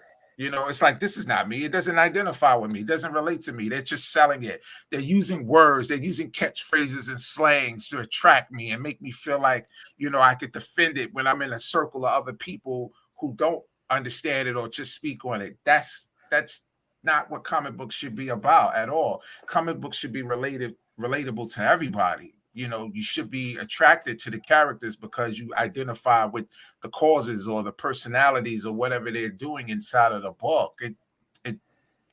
Those things don't work. Me and you even talk about this, Wes, side note sometimes. It just, no. It all depends on the writing. Yeah. And then, you got those guys, you have the extra new, black writer. He never wrote a book in a long ever. And, he's got his hands in these characters, which could be 30, 40 years old, and he'll mess it up. No, it's like, we're out of here. That's weak sauce. Wait, my only question is it still about magic? Like, is it still about the supernatural? Because if you're just calling it Justice League Dark because it's all black people, that's racist as shit. if it's still like the first one that I saw, which Wonder Woman was in, it wasn't like that. It was okay. It wasn't Justice League, but it wasn't something I'm gonna run with. I was gonna say it does all depend. I mean, it's definitely racist if you did it based off of their race, if that's why you put it in there. But it could also be progressive depending on the content. I can't call it progressive just because it's an all black team. That's not enough. I have to see what you do with that all black team to determine whether or not it's progressive. So it could be both, but I would say it's definitely racist. And the contents of it are really going to be the deciding factor in whether or not it's progressive and whether or not it's good. Yeah, so it's about the pack. Once you see the packaging, the final result of it, how it's shipped out, that's when you know. But when just like I said, if you start sneaking the tropes, and like I said, the characters are starting to use slang that, superheroes don't really use slang like that. The way how it's typically perceived when you're outside with your peers, whatever. When you start doing it, come on. There's a thin line between pandering and authenticity. Yeah, like Peter was good for that sometimes because you know what, you could because he was a teenager, so he's supposed to have that somewhat in some sense. But Captain America can't talk with generic slang from 2021. Like what? Like if he say safe space, it's like, why would he say that? Like no. So all right, we got to get it down. Like Bendis should have been writing Batman from the beginning. Besides his Ultimate Spider-Man run, he excels at street level characters. A great street level Batman is always great. He's probably right there, Perch. If they wanted it to succeed, Batman was the character. That was one people expected, I think. We got Tom King on Batman instead, so we'll see. I know the answer to this question. I just swore I wouldn't say. My goodness! All right, we're talking later. We got Federico De La Casa. My goodness, Skip is right. Again, more than the heroes I love, the Marvel Universe, and now these writers think they're above 60 years of history and the people that did it. Yeah. Yeah. Shouldn't be Yeah, that way. I think even Aaron touched on that in one of the shows with you, Wes, and it was just spot on. Like you can't just run away from that history and just rewrite something because you just want to get the accolades for yourself. This is a lineage thing that you're doing. When you jump on a title, when you jump on a run, you gotta respect what came before, and you're bringing it forward. So when the next person get it, they're doing the same thing. You're a steward of some sort to this particular character, and you got to take care of it. It's your baby for the time being, and then when you pass it off to a Skip or a Doc or a Perch or a Tristen, it's their turn, and it goes on from there. Yeah, it's definitely one of the reasons Al Ewing's Immortal Hulk did so well, because it was tapping into a lot of the history there. So great point. Yes. Skip, as always. Wolfstein 3D says running backs can only take so many hits. Boxers can only take so many knockdowns. Bendis has little creativity left and only fills pages with meaningless dialogue. I think he is pretty much a spent right. You definitely got a point there. You've only got so many hits in you, and I think he's probably produced most of them by now. We got Per Erskines from Sweden. Shooter era Marvel is my favorite. The continuity was so tight, and one character was not in 100 titles at the same time. Writers these days don't respect the characters or their history. Speak on it. Absolutely. Speak on it. Yeah. That's the crazy thing, Perch, is when you had a shooter era event and a character wasn't in there, they would explain why he was off doing something else. They just say, they won't notice that he's not supposed to be here. You know what I mean? Well, they took it a priority. I mean, I think some of the interview we did with Jim Salicrup and some of the people who were editors back at that point, there was a tight need. They believed that the customers needed to know this, wanted to know this, and if they let that go, it was to the detriment of the titles. They viewed the comics, I think, as a web, not relation to Spider-Man, but everything was interconnected. And so if you had one loose string kind of dangling there, it hurt the overall line. Everything would start to unravel. So there's a maniacal approach there. But there were a lot of creators, artists, and writers at the time who hated that approach because they felt like editorial was overbearing, that they were pushing down on them. And a lot of customers would say things like, give the creators more freedom. We don't like this editorial interference. It's funny now to see in 2021, people going, we wish there was more of that editorial interference. But in fairness, probably not the editors we currently have giving that editorial interference. So it's a complex problem. Absolutely. We got BJ Kicks coming in. The problem with many mainstream Black characters is they're written by people with no understanding of the culture they try to portray, and it falls flat. Is that what you're seeing, Jerome? Yeah. I can stand with that in some cases. In some cases, yeah, I can do that. That's why sometimes I like to see. I'll probably try to look at some of the indie stuff that might be like that more. Who might have a better understanding of it. But some characters, you get the feeling. It's not. It's just not connecting to us like that. Sometimes it's just better off again. Just create and let the fans just navigate towards the creations that you are putting on the floor. It doesn't have to be, Black, super pro Black, or just like I said, he doesn't have to have all the slang in his handbook so he can speak it, so he can attract a 20-year-old or 30-year-old. Don't do that. Just create. Once you create, it'll just become transparent to them. They'll know.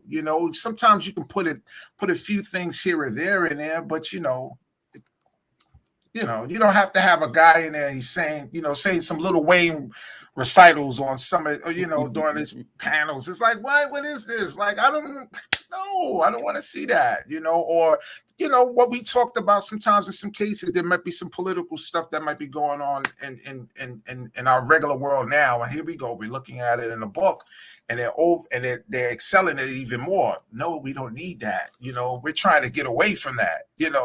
So BJ is on it. He's on it with that one. So yeah, you're right.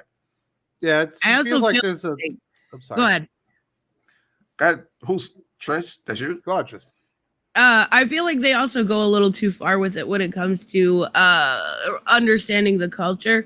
Yeah. And I think BJ Kicks had I watched his review on the other history of the DC universe, which was where I felt like they really overstepped putting characters into the real world and making it all about identity and politics, not necessarily identity. Well, yeah, that too. But even so, putting those characters into the real world and concentrating 199% on culture instead of that hero or their story Yeah. also goes too far. There's no nuance. There's no middle ground with it. Yeah. Absolutely. I could definitely see that one. Thank you very much to BJ Kicks for supporting the channel. We got Lade Kramer. Yeah. Whatever is happening with DC in the next year, the writer team wise, doesn't matter. We got a crisis coming, and that is going to mess everything up again. Bruce. Yeah. Doesn't that feel like that way, Tristen? You're like, well, it doesn't really matter what's happening right now. Well, there's got a crisis in the next 12 months. I mean, it's rumored crisis, but even so, like, yeah. Unfortunately, everything we're seeing right now, I think, especially from the likes of like Joshua Williamson, that I really am enjoying with Infinite Frontier, bringing back these old characters, bringing back Roy, giving him his daughter. Is that all going to matter? Is it going to matter at this time next year? Or is it going to be a new crisis event where we start all over again? Yeah. He certainly laid the foundation in the end of that issue of that final issue of Infinite Frontier. Federico De La Casa says Shooter was the GOAT. In his early Valiant comics, the continuity was connected even by minutes and seconds. Maybe Marvel should start back to the 20 series.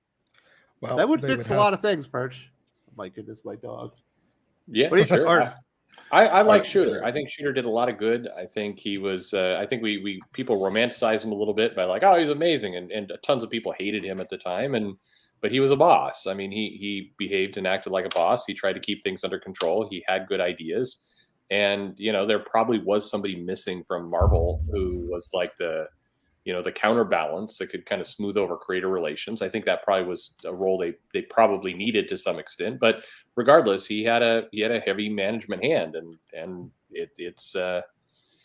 we're missing that right now. It is funny though. People they look back on it and they're like, everything was perfect under his run. I'm like, oh man, there was like John Byrne was revolting every other day. Like they were making piñatas and his and burning an effigy of the guy. I mean, there was chaos there, but he clearly was a good manager. Well, absolutely. He was the kind of manager that I think the thing that we need to keep in mind is he was a guy that actually was a creative, and giving that kind of power to the editors today, when literally none of them have ever been creators, would be a terrible idea. All right. Yeah, sure. Jim Shooter started at 12 writing Legion of Superheroes, and he was he was clunky. Man, you read those early issues; they weren't great, but he was 12, and he busted his ass to get better. And I think there was a work ethic involved and a lot of things involved with somebody who pulled himself up. And I think he's absolutely a great talent, and a lot of people can learn from it. But yeah, whoever that was. Kenneth Dowling says, I agree with everything Jerome was saying. So now he's on the Jerome. Shout outs to Kenneth. Shout outs to Kenneth. Appreciate that. What's the difference, Kenneth? Were we not vibing? What's going on? You not agree with everything I say? Thank you very much for supporting the channel. Nightmare X123 says, I don't think it's lack of understanding. I strongly feel it's social engineering. Name a black character that's not effeminate, gay, or submissive nerd. So this is interesting. Luke's facts. There's a bunch. Hold on. Yeah, tons. This is an interesting question here, Skip. Yeah. Obviously, there are a lot of characters that are not effeminate, gay, or submissive nerds. But I think what they're talking about is newer characters that has been created. Like you kind of have to go. A lot of the newer characters, they're kind of also cut from the same mold. It feels like. Not Jace. Jace isn't any of those things. He's been around since the 90s. He's been around. Isn't he been around since 78? But he was gone for forever. So I mean, but that doesn't make him a new character. That's my point. Who are you talking about, Trish? The new Batman. Oh, okay. I mean, look, it's. I literally sent this one to Skip. Can we let him? Yeah, I think so. I was waiting for. No, you saw Skip face. I'm sorry, Skip. Go ahead. Go. No, I mean, I guess I can't think of. I guess I can't think of a lot newer characters. Like, of course, Naomi is female. So from the sounds of how it was phrased, it seems like he's talking about male characters and not not just any black characters, because we do have Naomi, but like Mosaic was probably like the last one, maybe, that I would say that was a newer black character that kind of, I guess, didn't fit under one of those two things. I guess outside of Jace Fox. I can't think of a lot more newer ones within the last 6-7 years, I guess. Yeah, but Mosaic failed miserably, and they're like, "Oh, well, can't do that again." Yeah, that's one of those things. Much. Yeah, I think there's a template that how kind of editorial and the companies are urging people to write their characters, and it's not just black, it's white, it's Latino, it's everything. It's there's a like, this is the personality we want to go with, and or it's one person comics either. It's kids like shows. They're all the same characters. Sure, yeah. I think it's one person does it, it gets out there, and everybody's like, "Oh, that guy got the idea first, so we'll just copy that." I mean, it's just, I think there's a lot of cloning going on, and it's I don't, it's not even to me worth it getting into the specifics here, because I hate all these cloned characters all across the board. Like, what are the big unique characters in comics in general right now? Any race or ethnicity, there's less of them than there should be, and the When's ones the that last are, time any were created? well, yeah, I mean, the ones that are by and large legacy characters that are still utilizing personality traits from decades ago. But I mean, these characters should all feel very distinct and unique, and I wish it felt more that way, but it I don't know. That's what I struggle with. So if we're talking about female characters, you've got Gardner in there too. From Batman. From Batman. Yeah. Okay, got it. Thank you very much to Nightmare X123 for Spoiler Channel. Really appreciate that. We're gonna have to go on the next topic. Sorry, we are running behind. We had the Superman cover. I don't even know that in DC versus Vampire, Superman is going to be a vampire. They got a cover where he's got a bite on the neck. He's turned into a vampire. Perch and I called BS on it. We did a little video on it. Had some fun talking about some of the BS that's happened in comic books. We talked about radioactive spider semen. What else? We talked about some crazy stuff there, Perch. So we wanted to call some BS on some other comic storylines or moments that have happened. Jerome, I'm throwing it to you first. What's a moment or a storyline where you think like, man, that was just some BS? Get out of here with that. The X Corps. This is the X Corps general. That book is hard to read. It's impossible to read. Yes, Doc. I read 3 issues. It was the longest book I think I ever read this entire year. I don't even know why this book exists. I couldn't even get it. It's meant to exist, not to be read. Yeah. The idea for the team already was there. It's the Marauders. Yes. So it didn't make sense for this book to exist. It just didn't. Then the giant size X-Men. I read those this year. All 3 of them. Actually, I think it's 4 of them. They all could have been. They could have been one book. Well, we know that Jonathan Hickman said in that interview that he was interfered with and he didn't get to actually do what he was supposed to. He had to change all the stories. Yeah, that is some BS. Yeah, I'll give you that. I would. Yeah, that's that one. If anything, yeah. I didn't get a chance to mess with Strange Adventures. I was trying to take your advice, and that was some BS. Maybe Tristan will talk about Strange Adventures. There's some BS there. We got Federico De La Casa, Jerome, and Tristen to write too. We are way more than the check boxes that we cross. Heroes come in many forms. In the 70s, I loved robot pilots from Japan. Yes. See? Yes. Shout outs to Federico right there. And we got Robert Willing. People won't give this one up, Perch. The vampirism could be a magic based on that series. Even if the vampire is magic, they are deathly. The reaction to UV sunlight is death.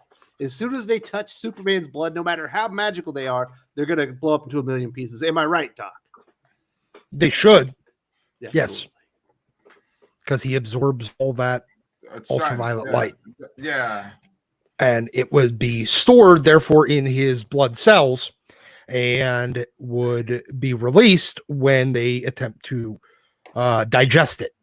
So, boom. Just explodey vampire. That's every time. I mean, theoretically, it would allow Superman. I don't know if it would necessarily allow Superman to turn, or it would prevent Superman from turning vampire. It would just mean that every time a vampire bit He him, would they die would if he turned explode. into a vampire because he has to live like.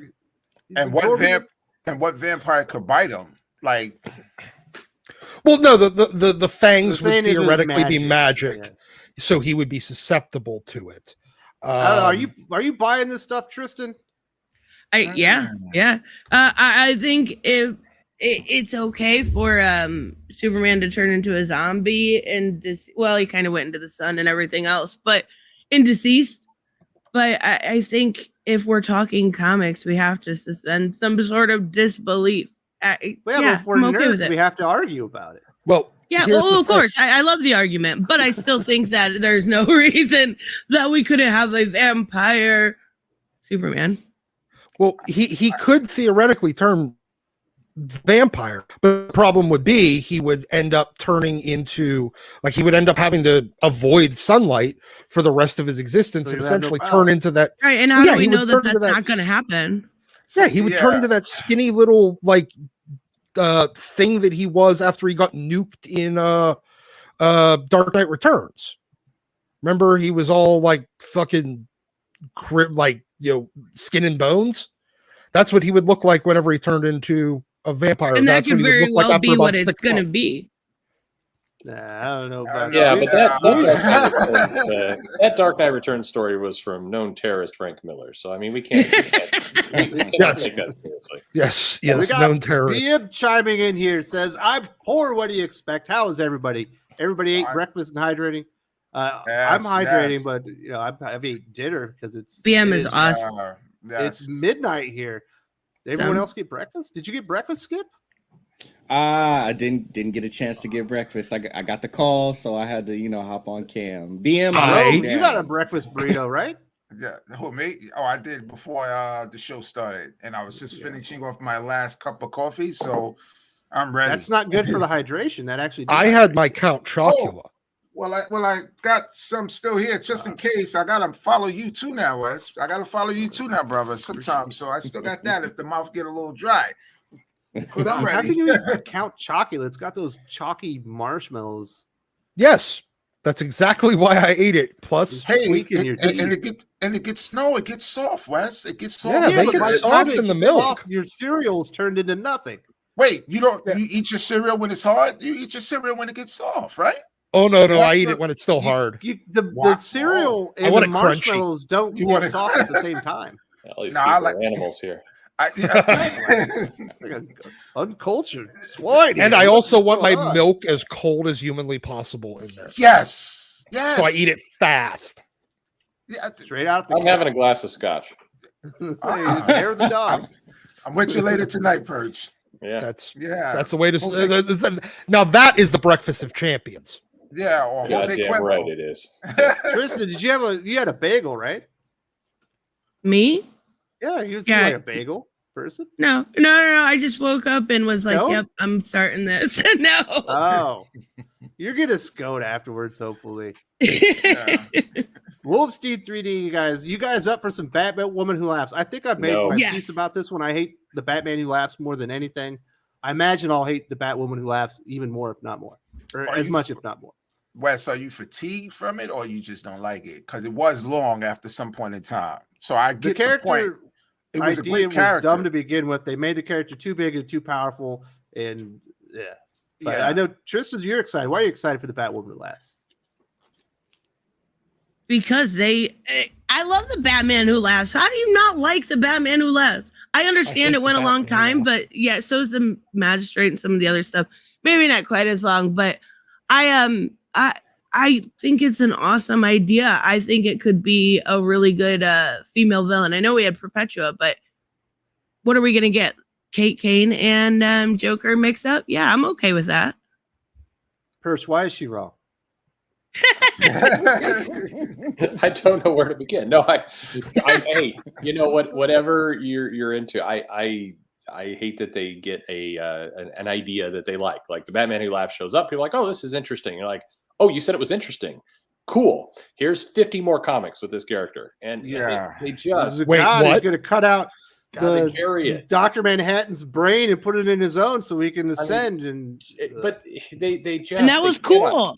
But they can't help themselves. They could No. like easily stretch this story out for 15 years and have this interesting character gets used every now and then. But it's like you say you like Batman who laughs. There's a bat. How about Bat Cow who laughs? We can get all the we can do it all. Let's Bring back Robin King. slow it down, and this stuff would last so much longer. Yeah, they gotta. It can't be that long. That was the number one reason that after a while you get tired of him as the character at that particular time, because they just overextended it to the point where it was like, oh, you're tired of him. You know. So what you're saying is publishers don't know what moderation is. It's the same thing as the Hickman X-Men earlier. From the companies that are doing one in like 4,000 variants. They don't understand moderation. Are we shocked yet? No, right, it's the same as X-Men. You like, hey, you got something that went really good. I know. Let's do 12 titles a month. Like, just slow it down. Don't burn yourself out. Federico De La Casa says Superman is a creep by his sun rays. Well, that could be taken as a pretty dirty right there. Mr. DC Comics, the silencer from New Age of Heroes in DC was the last great black character creation. I agree with Tristen all the way. That was actually Silencer was so good. Yeah, good point. That was a fantastic character. Mm-hmm. And then Comics Exposed. This is what I'm talking about. Thank you, Chris. Somebody with some sense here. I call BS on it's Tristen calling Jace Fox Batman. BS. Why is she back? I have to be the heel. Yeah, she puts Doc in his place, and somebody needs to do it. I can only do it for so long. He is Batman, or he is going to be Batman for Shadows of the Bat, and then we'll have Bruce Wayne back. Like I don't really see it as much different than what we had with Azrael, except for he's a newer character. I don't know. I went back and read. I read that again, and I hated Azrael too. So there you go. Asbat. The point of Asbat though was to show that how great Azrael's his methods can't work as Batman. Jace Fox is just he's not interesting enough to show that. Sorry. Yeah. He's just, you could have literally stuck anybody in that costume and it could have been Bob from the supermarket. And that's don't be mean to Bob.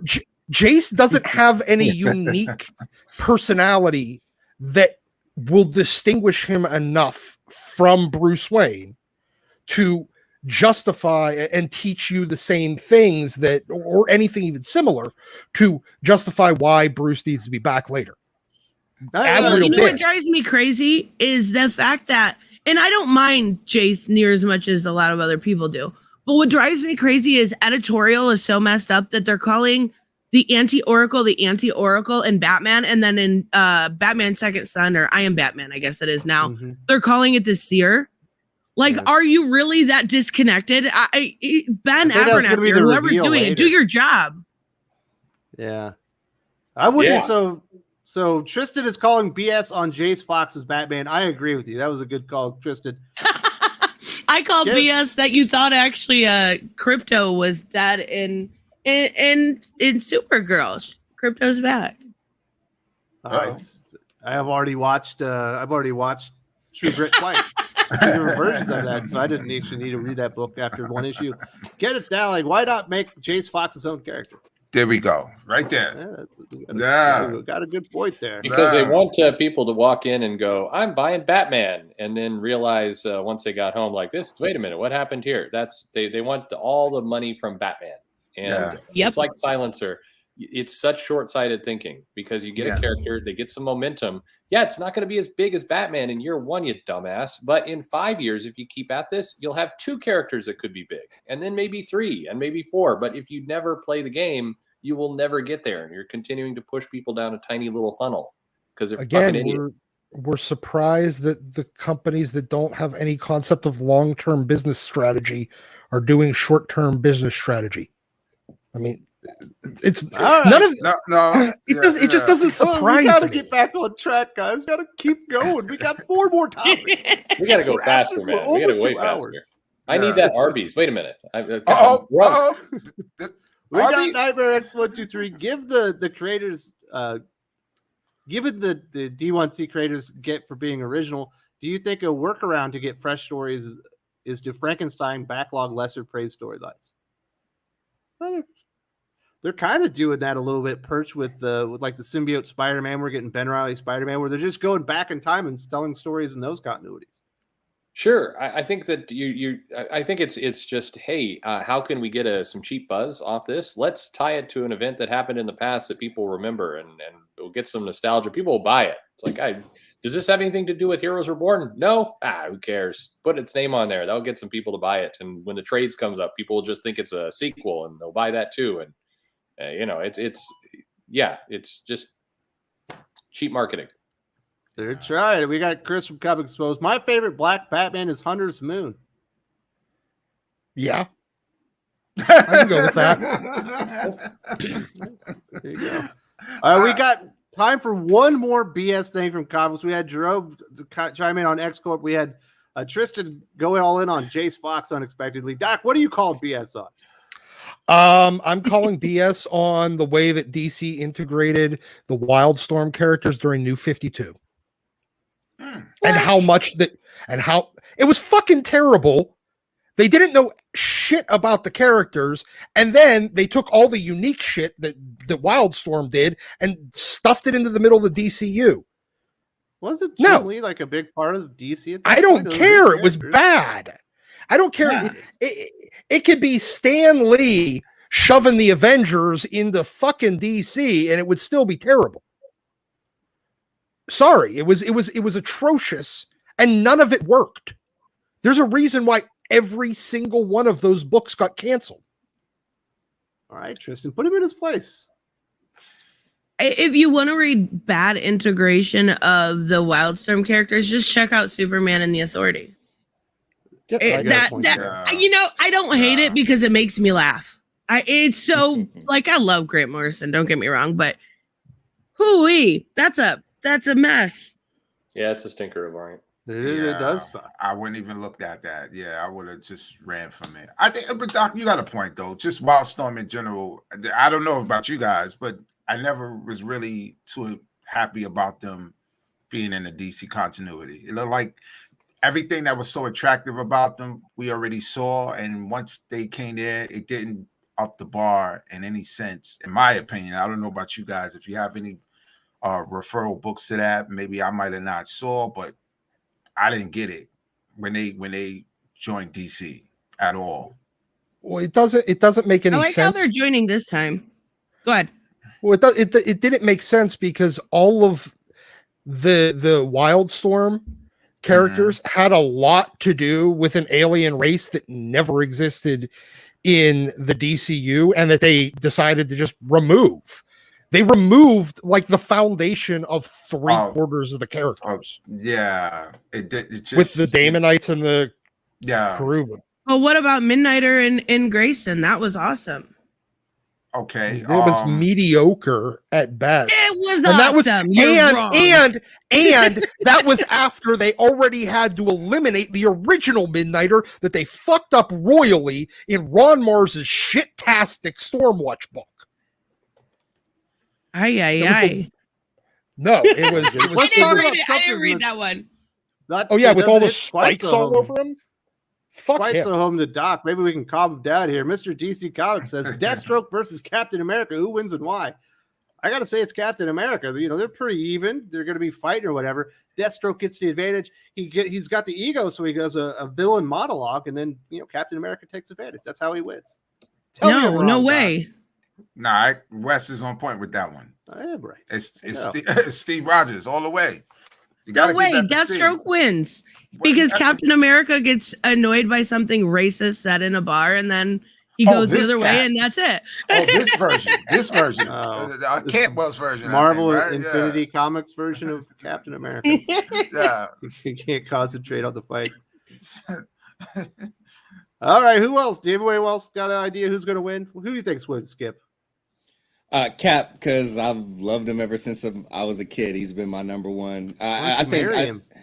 I mean, if he can manifest right here, we might have a situation going on. You know what I'm saying? Tie the knot. If he hands me the shield, I'll definitely kiss him somewhere on the face. You know what I'm saying?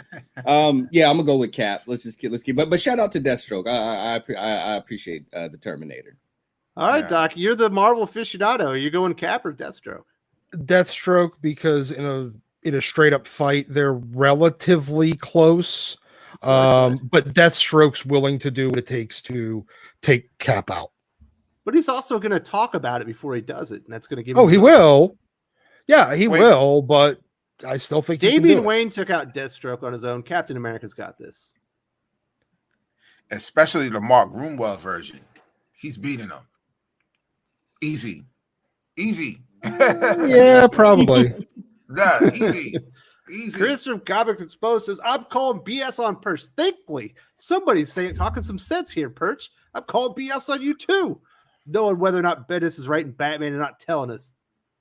I said I wouldn't say. I'm calling BS on it anyway. Aaron Christwell is calling BS on Count Chocula and his serial crew. Well, that's a good point. You know what? Boo Berry's going to come and kick your ass. I call BS on the whole having pants. I mean, come on. Do you think Reed Richards is giving him unstable molecule pants to the Hulk, the guy he shots off into space? The Hulk will be just jumping around with his giant green dong waving around everywhere. That's the Hulk. He would not be wearing anything. That's what I call BS on. Hey, those Dickies are pretty indestructible, if you ask me. I'm just saying. He would just be like the Hulk's going to stop in the middle of a rage to go, oh, let me make sure my pants are secured properly before I smash down this building. Come on. I'm more calling BS on the fact that anyone wore purple pants. Sure. I wore purple pants once. They were pretty cool. I'm calling on BS that they were pretty cool. It was way cool when I was like 16. Yeah, I call BS. It's been a while. Kenneth Dowling, he's calling BS on Ben Reilly replacing Peter Parker as Spider-Man. We did this in the 90s. Ben Reilly is not a character. He's a clone of Peter who's been convinced he's a character. Are you calling? Was that BS, Perch, or do you think they have a plan for Beyond? No, I don't think there's any plan. Me neither. No, I think Nick Spencer left kind of unexpectedly, and they're like, what can we do to throw some things in here? I know clones. Everybody likes clones. And Ben Reilly, we said, who's not nostalgic for Ben Reilly? I mean, I love things that happened 10, 15 years ago. Let's throw some of that crap in here. That's how it goes. It's like the people in the X-Ops like, man, we need more Maggot. If only Maggot and Morrow were in every single book, the X books would get bigger and be better. And Stacy X. Stop being nostalgic about stupid things. Yeah. So this brings us right into another topic that we need to hit. Marvel, are they going to be losing Spider-Man and Doctor Strange? No. Purchase. You think it's coincidence that Ben Reilly is Spider-Man now about the same month that Doctor Strange essentially dies, and it's just all coincidence that Ditko in his estate is taking Spider-Man and Doctor Strange back? It's clear that Marvel's losing the characters. No, that's crazy talk. No, I mean, look, Doctor Strange, I don't know, spoilers for the first issue of Death of Doctor Strange. Like, I mean, do we want to do spoilers too? Like, he's dead, right? Okay, we've said enough now. Like, the Doctor Strange that dies and then a new Doctor Strange kind of appears in the last page is actually closer in appearance and everything else to the Steve Ditko version in the comic. Like, this is all silly. These are disconnected things. Death of Doctor Strange was planned a long time ago. Marvel's not going to lose the copyright. They're going to have to cough up some money to the Ditko estate, and life will go on. How do we know this? Because this is literally the third time this has happened in the last 10 years.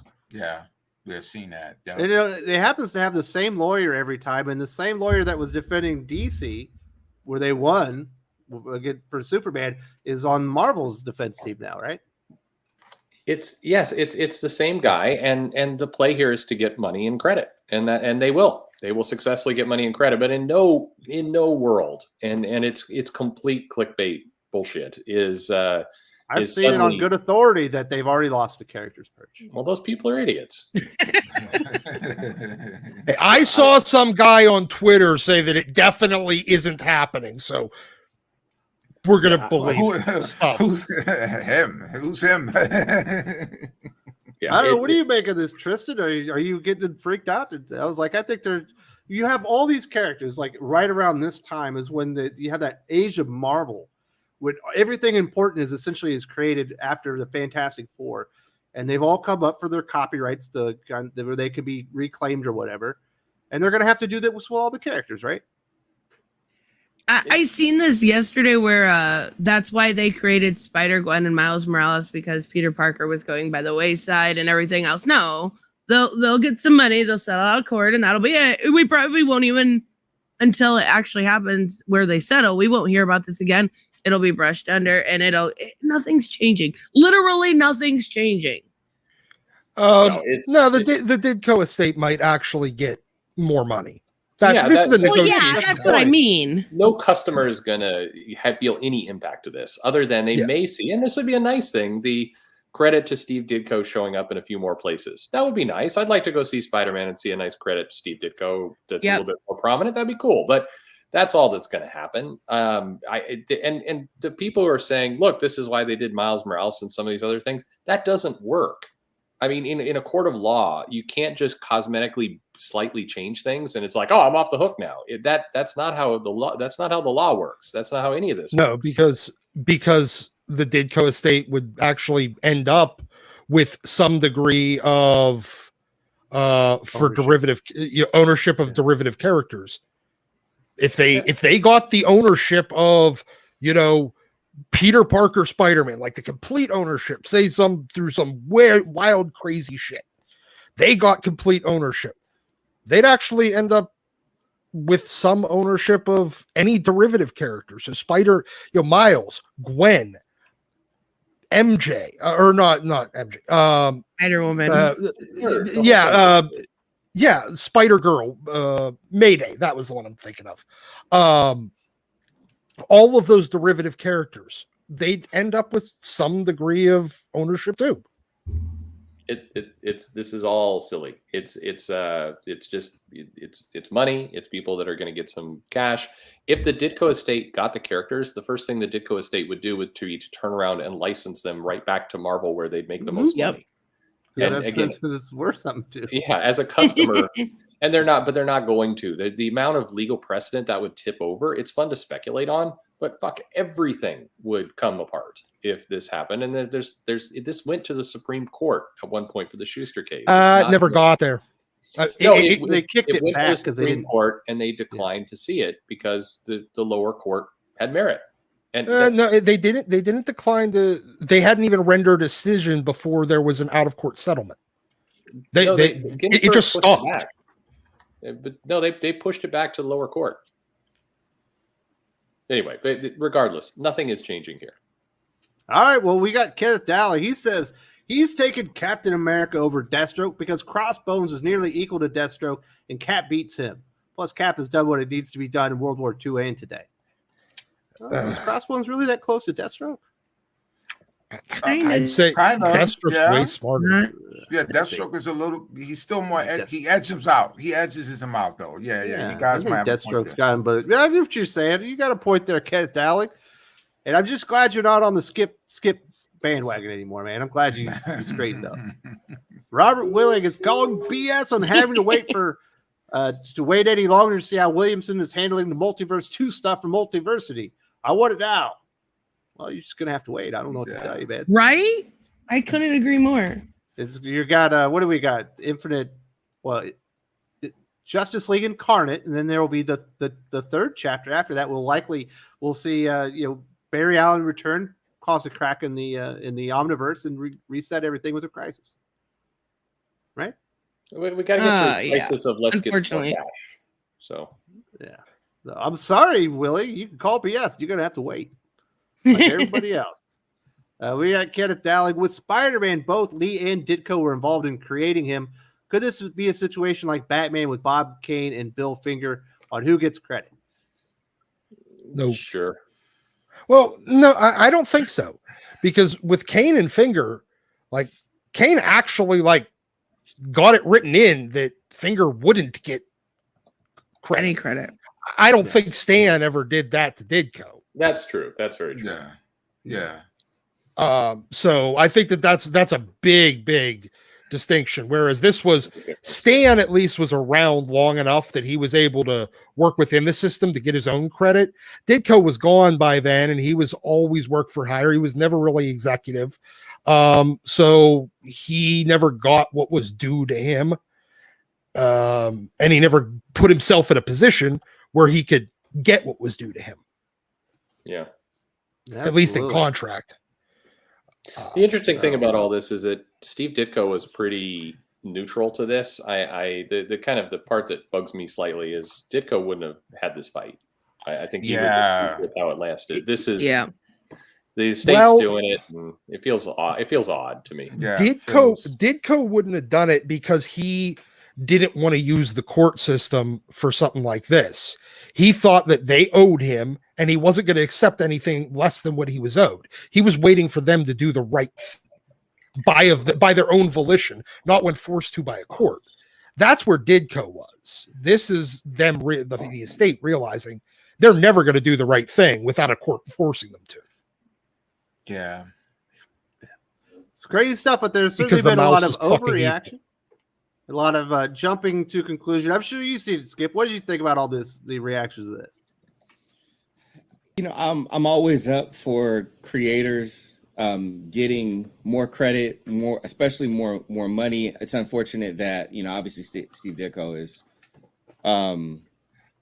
you know, not around to, you know, to reap those particular benefits, but I mean, still just putting the spotlight on it. You know, I'm in favor of that. I know the reality of the situation, or let's say the likelihood that, you know, the rights aren't going to transfer from Marvel to really anyone else, most likely. But you know, if his, you know, estate, if his family, you know, could you know, boost his name up, you know, again, and you know, get a little more money, you know, for his contributions. Another creator that, you know, the comics industry pretty much, you know, drove mad. Boned.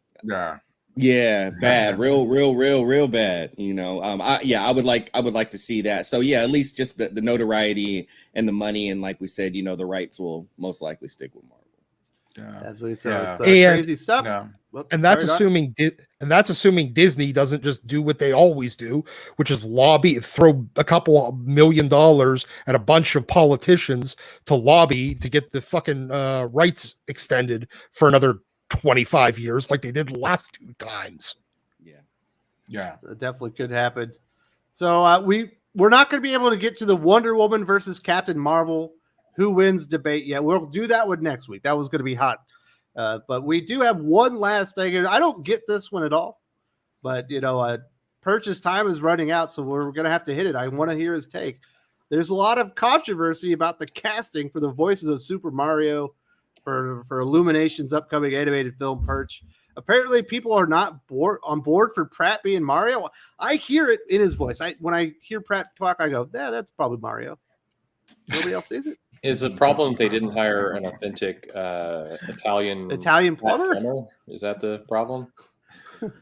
I don't get it. It's a cartoon for Super Mario. Like I think some of those early sound clips that they had in the game were from, you know, people in Japan. Like what are we even talking about? This is weird. Like, why did they hire? I saw people like, why would they hire Chris Pratt? Because he makes money. I mean, his name is known. That's why. See, the reason they did Steve Carell for Minions or Despicable Me. Sure, right? It's like people know that name. It's like, why didn't they hire the guy down the street that I know that nobody else knows that sounds kind of like Mario? Why couldn't they hire that guy? It's like, what are we even talking about here? Chris Pratt's going to get people to watch the show. Yeah, but is this because he's religious? Like, why are people pissed? I think you go ahead. Wes. No, you go for it, Jerome. You're going to know better than me. Perch, I think it's because of all the previous stuff that he did already. They just don't see it in him. I'm honestly speaking, when I'm hearing it, it's like I'm trying to close my eyes and envision, could he do it? And I don't see it. The Steve Carell analogy that was just used, that's a lot different, because you know what, the way how he uses his words and how he expresses himself, you can see that, but I don't see enough of that from Chris. Now Keegan, I think Keegan Michael Key is in that as well too, if I'm correct. I can see him pulling. Yeah, I can see him because he knows he's very good with his voice and his expressions. He got a lot of funniness to him, so I get that. But Chris, I'm waiting. I'm gonna be as quiet as Doc with this one right here. At the end of the day, it's like people are going to expect Mario to sound like how he sounds in the video game. Oh yeah, that's unfortunate. and I mean, Chris Pratt's either going to pull that off or not. Like, the end. And if he can pull that off, it will be fine. And if he can't, it'll be weird. And then it will be the test of, does his star power bring enough people to overcome the fact that he sounds nothing like the video game? And that it'll come down to that. To me, who's the dude that was the voice of Pikachu? Ryan Reynolds, right? Ryan Reynolds. That was weird. No one cared. Well, that was weird. I mean, Pikachu didn't have because all he ever said was Pikachu. Yeah, but it sounded like Ryan Reynolds. He didn't even use a voice. Yeah, I mean, but Mario's been in. I mean, we've established. Yes, there's a voice actor that does the cartoons. Yeah. You're right. Yeah, and Mario's is probably one of the oldest ones, right? Ever since from Donkey Kong, I think. Yeah. He's from there, actually. Yeah. You know what's crazy? Most people don't even remember the original Mario Brothers game. This one feels to me like this is people thought they canceled Chris Pratt successfully over, I don't remember what the hell he did on Twitter, but I think people are like, we got rid of him and he's back. It's like, it's the same kind of thing. They announced the new Harry Potter movie and they're like, wait a minute, we got rid of J.K. Rowling. It's like, what are you talking about? You're still doing a movie. Rob says, I think they're going to go back to the Brooklyn Voices. Now we happen to have a couple of gamers here on the channel right now. Tristen, obviously you do some gaming stuff. What's the big deal? How you understand it? I think it's weirder to me Seth Rogen always plays Seth Rogen. Same with Ryan Reynolds. And wait, I thought he was Donkey Kong. Is he Donkey Kong? Maybe he's pretty sure he's Donkey Kong. But why am I expecting like a stoner dude bro Donkey Kong now? Like that one's the weird one to me. I actually don't see an issue with Chris Pratt. I think he's very talented, and I think a lot of the controversy is really just like, well, we don't like this guy because he's religious and something. maybe a Republican. I don't know. Who cares? He's talented. That's what matters. Well, they've tried to cancel him 3 times. It was first was for the religion thing. Second was for not going to a Biden fundraiser he wasn't invited to. Oh yeah, that's what it was. And the third one was for hunting. And all 3 of them. Yeah, all 3 of them were massive failures, but he keeps coming back and they're like, wait, why doesn't this work? Because they don't give a shit about you, Twitter weirdo. Nobody cares. I'm sorry. Seth Rogen as Donkey Kong is going to irritate the shit out of me because he is going to be this sloppy stoner character. That's exactly because that is his character. That's all he's got. He's going to be Seth Rogen. Hey, I would have much preferred Joe Rogan as Donkey Kong. That would have been great. Joe Rogan, look at that. If they're going for the original kind of the voice actor and people who did this, I can definitely get on board that bandwagon of like what. But of course they're going to pick a name actor because they want to get the press. But who's Diddy Kong? Are we getting like one of Seth Rogen's stoner friends to be Diddy Kong? Would it be James Franco? Oh my God, Franco! He canceled also very badly. Yeah, he is. Yeah, he was accused of I don't know. Oh yeah, he was accused of rape. Yeah, or some shit he like was that. teaching classes. It wasn't rape. It was like sexual harassment or something like that. Oh, okay. Yeah, Same difference. I thought that was Drake Bell or Josh Bell. I think it was. Recently, right? Probably both. Maybe. All right, Skip, you're the other gamer we got on here. How do you understand this controversy? Why is it a controversy? I can't get it around my head. It's Pratt. It's going to be good. It's Pratt, man. Yeah, I think it's a little bit of what everyone has mentioned, between some people believing that they successfully canceled him, other people just not seeing how he would be able to capture the voice of the character more from the video games. And I think just having that expectation when I think, if you look at it, that's likely not how it's going to be. Then he's not going to be sounding like the character from the video game, at least for the vast majority of the movie. They might, have him, do some some of the more popular quotes from the different Mario games here and there. But I think it's a combination of a little bit of all of those things, and it's just gonna, it's gonna, if he cares enough to silence people, which I'm sure he don't, like he's counting his money all the way to the bank. It's just gonna be a matter of the movie coming out and just people either being able to enjoy it or or not enjoying it. So to me, the jury's out. I like, in my mind, I kind of visualize kind of how it's going to go. And to me, I'm not super interested in the movie as big of a Mario fan and a Nintendo fan I am. I play Nintendo Switch more than I play like my PlayStation, minus NBA 2K, I guess.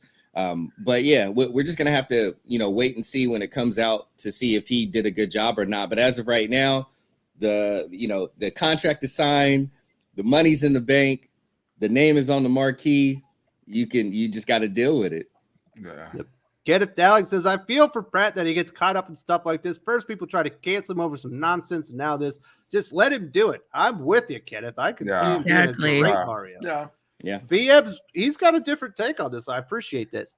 It's because they're ignoring actual voice actors and only hiring Hollywood actors. A shout out to the ones that made it in, though. A direction is also key. If a voice director accepts crap, then it will be crap. So that's the thing. When Illumination has done their movies, they've always put somebody that was a high profile actor in rather than a high profile voice actor. So it feels like it's within what Illumination's done in the past. Am I wrong? No, you're correct. You're right. Though I think this is correct. I do think that there's some respect to voice actors who are good at that job that I think should be maintained. But it is their model. This is what they do. And additionally, nobody's going to go see it for some guy that voiced this video game. Nobody gives a shit. Oh, yeah, and you see Angry Birds, it's Jason Sudeikis, whoever was the hot name at the time, they can put up on their marquees. So I get what you're saying, though, because when Warner Brother does their animated films for DC, the voice actors. They're in the animated shows or in the movies and stuff. So you feel like you kind of have a relationship with the character. Adds continuity. So I get what they're saying there. But this is what Illumination does. Mm-hmm. Jerome says, you guys got to get that video game fans will get upset the same way comic fans get upset about accuracy. The last Mario movie was a disaster. I saw the Mario from movie. The 90s, from the 80s. Yeah, that was worse than a disaster. Ooh. Yeah, but at the same time, everybody ended up loving Sonic whenever it got made after they reminded the studio this looks nothing like fucking Sonic. Yeah, everybody loved the movie. It would have been more successful if Pratt would have been the voice actor, though. You know what I'm saying? No? Get it. Alex says Super Mario is the most successful video game series of all time. You were definitely correct. Yeah. Doc says need deep fake Captain Lou Albano in this movie too. Well, that's unfortunately Captain Lou is no longer with us, but that's why we need deep fake. That's why we need a deep fake version of him. Absolutely, that would be dope. So we're gonna wrap this up here because I know that my good friend Perch, you've got to get going, and I want you to get your recommendations in. Perch, is there anything exciting happening on the channel, by the way? Well, you said you're Chris Claremont. Some good things. Good interviews. Like I said, I'm going to launch a first of many comics coming out where we're funding some creators who have some good comics coming out. We're taking away kind of the printing costs and all the rest, so we can get this comic out super cheap, like you'd buy it in a shop, and and hopefully that can be something to give some people some exposure. So I'm looking forward to that, and getting that out there. It's long overdue. All my fault why it's overdue, but. Some good stuff. There's some good comics out this week. I think there's a number of things wrapping up. I'm looking forward to how Nick Spencer's Amazing Spider-Man wraps up next week. I think we talked about this a little bit last night. This one thing that's missing from comics that used to be pretty common is that you'd get very excited about where the story was going. And I remember lines of people at my shop for people who would, when an issue was going to drop. The last issue of Ultimates was that way. Certainly Death of Cap was that way because that's more of a speculator event. But you had people really excited to see how this thing was going to end. And one of the reasons why House of X Powers of 10, I think, did really well is because it was people wondering where it was going. They were very excited to see that 6th issue of House of X and Powers of X. Yeah. And we haven't had that for a while. now. So even though Inferno will probably be the biggest selling book next week because of variant covers and everything else, and I expect that to be interesting, Spider-Man has a buzz to it. People are legitimately very anxious to know how that's going to go down. Are they going to do one more day? What's going to happen with all this? And I like the fact that it's got that feel to it again. That's what I'm looking forward to.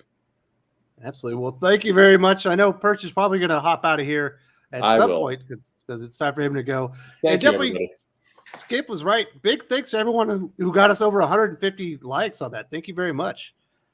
That was that was quite awesome. And Perch is gone. I knew he was going to leave us.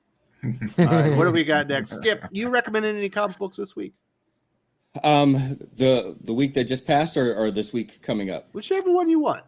Let's take a look. I know I was looking forward to, I believe, The Good Asian #5 is coming out. That one started off with a rocky issue #1, but every issue since then has been really good and continued to get better. So it's a really, really fun and kind of interesting crime noir story.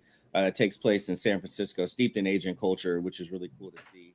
I mean, it's a reprint of #2, but I've only read up to #2. I haven't gotten to #3 that came out this week, but Merca Andolfo's Sweet Paprika, I think has been a really kind of fun and quirky and interesting, kind of lighthearted, hot and heavy. Yeah, the art is good series. there. Yeah, the art is good there. It's it looks good. I was just trying to wait to let it accumulate a few issues. Yeah, but it has a little weird, attractive feel to it. Like, yeah, check it out. I like that. Mm-hmm. I'm with you, Jerome. It's been good. Yeah. And then I'm going to pick up one of the few DC comics that I pick up. I mean, few literally, I think technically, two. Yeah, only two. Superman 78, Venditti. I'm going to grab that one. And then lastly, I'll say Echolands #2. I was really surprised by Echolands #1. It was fun reading it in that sideways kind of landscape orientation. Gave a little extra life to the art and what they're trying to do. So I'm pretty interested in it. I'm going to take also Gun Honey. I never, it's from Titan Books. It looks like an interesting kind of like noir espionage type story. So I'm gonna give it a shot. I mostly only read indies these days. So, and then, everybody knows I'm gonna be reading Inferno #1. So there you go. Mentioning that, Skip and I are going to review that right here on the channel. We're going to find a time. It might not be right up on Wednesday. In fact, it probably won't. I'll probably do Spider-Man on Wednesday. But Perch and I will be Skip and I will be reviewing Inferno #1. We will be doing an Outside the Bleed style review on that bad boy. And of course, I will talk about it with Doc as well on Sunday next week. So you'll be getting a lot of Inferno coverage. So I hope you're looking forward to that. If you're a fan of Skip, definitely be looking out for that video. Yeah, let's do it. You streaming anything, Skip? Yeah, I'll be streaming myself reading some comics here actually right after this stream. So streaming that, and then we got one more week until the NBA season starts. So on my other channel, the Sacktown Breakdown, I'll be streaming some NBA 2K and talking about Sacramento Kings and Sacramento Kings Guard season. So definitely, if you want to have Skip read you a comic book, and I can tell you right now, he's got a wonderful reading voice. Go over to his Twitch channel after this, and he'll read you a comic. It's going to be a lot of fun. That's dope. Thank you very much, Skip. I know you came in on late notice and you definitely saved us. I really appreciate that. Kenneth Dowling, he's recommending TMNT The Last Road to #4. Always a great time with you guys. I had a good hero fight for US. Next week, take care of peace. Well, thank you very much. I'm sorry we didn't get to the Wonder Woman, Captain Marvel stuff, but we can carry that next week. And really appreciate you supporting the channel. Hope you have a wonderful weekend. Really appreciate the support. If it be your death, all the way from what is he? He's from Ireland, the homeland, right? I just recommend Flash this week. A lot of stuff I read this week was bad, with Miracle Molly having absolutely horrible art. Again, read Berserk. Oh my goodness. If for your death, thank you very much. We're going to send this over to Tristen. Are you recommending Batman Secret Files Miracle Molly? Yeah, actually, I really enjoyed it. I knew it. I thought it was great. I thought it was such a good rendition of the 9 to 5 with Life. I thought it was really good. I liked Fear State too. I know you're not a big fan, but the funny thing I find about that is people going, it's going so slow. It's going so slow. And then when something goes faster, like, you just need to slow it down and have a good story. Like, you can't have it both ways. But actually, I have a better recommendation for this week than any of those, which would be He Who Fights with Monsters. I believe it's a Blaze. It is basically a story about, you're getting your typical World War II story, but you're looking more into the Jewish religion and a lot of their kind of urban legends with the golem and stuff. So it's a really good period piece. And you get to learn more about that Jewish culture. So I really appreciate that one. But yeah, Miracle Molly, so good, right? I know you loved it. It was good. I really skipped that one. I read Batman, I read Nightwing, I read Catwoman, and I read Batman the Detective. I recommend them, all of them, but Batman itself. I thought that one was Stop. You're crazy. The art is fantastic, but the story it sucks. Is the other way to He's put lying. It, but, I'm not lying, but I think Ram V did a great job incorporating Fear State into what he was already doing in Catwoman. And I thought Nightwing was interesting. That one really didn't incorporate anything he was doing, other than dropping the puppy off, which is definitely the best moment of the week when he drops the puppy off. And the family's like, "We've already got the puppy. Nothing you can do about it." So that was fun. There you go, Trista. I knew you were gonna like Secret Files, my Miracle Molly. Is it Mighty Molly? No, it is Miracle. Magic Every Molly. single time I listen to your video, I hear Magic Molly. I'm like, no, it is Miracle Molly. She's adorable. I really like her. Yellow Spider-Man #2 is recommending My Hero Academia. The manga or the anime? Yeah. Could be both. The anime only has one more episode. Yeah. Absolutely. So that's a great For recommendation. season 5. There's a good chance that you will be getting a weekly manga review, or at least I'm going to run through. What is it? Chainsaw Man. Yeah. Yeah, You know, Wes, I gotta try that. I never tried that yet. And I never saw Well, you that should yet. do it along with me. Yeah, we'll do it once a week on the yeah. channel. You can. I You would can pick it like up. that. Yeah, I gotta watch because I never got into that. I gotta follow into that. Yeah. We might be on the same bandwagon very soon. We got Robert Willing, Miracle Molly, aka Tech-Based Batman Return, Selena. Man, I like that. He's a little jab at you. Yeah. Way to go, Robert. No, I like her. That's what The I'm thing I saying. like about this is that we've had Miracle Molly and the Insanity Collective, learned a little bit about her, but now we actually got her kind of origin story. And I think fleshing that out makes me appreciate the character a little bit more. Whereas before she was kind of throwaway. Man, congratulations. Okay, I'm just not saying confused. Flushing it out, because a lot of people say flushing. It's fleshing. Very good. I'm just shocked to understand that Miracle Molly is not actually drugs and it's actually a comic book character, because I have no idea what the fuck you people are talking about.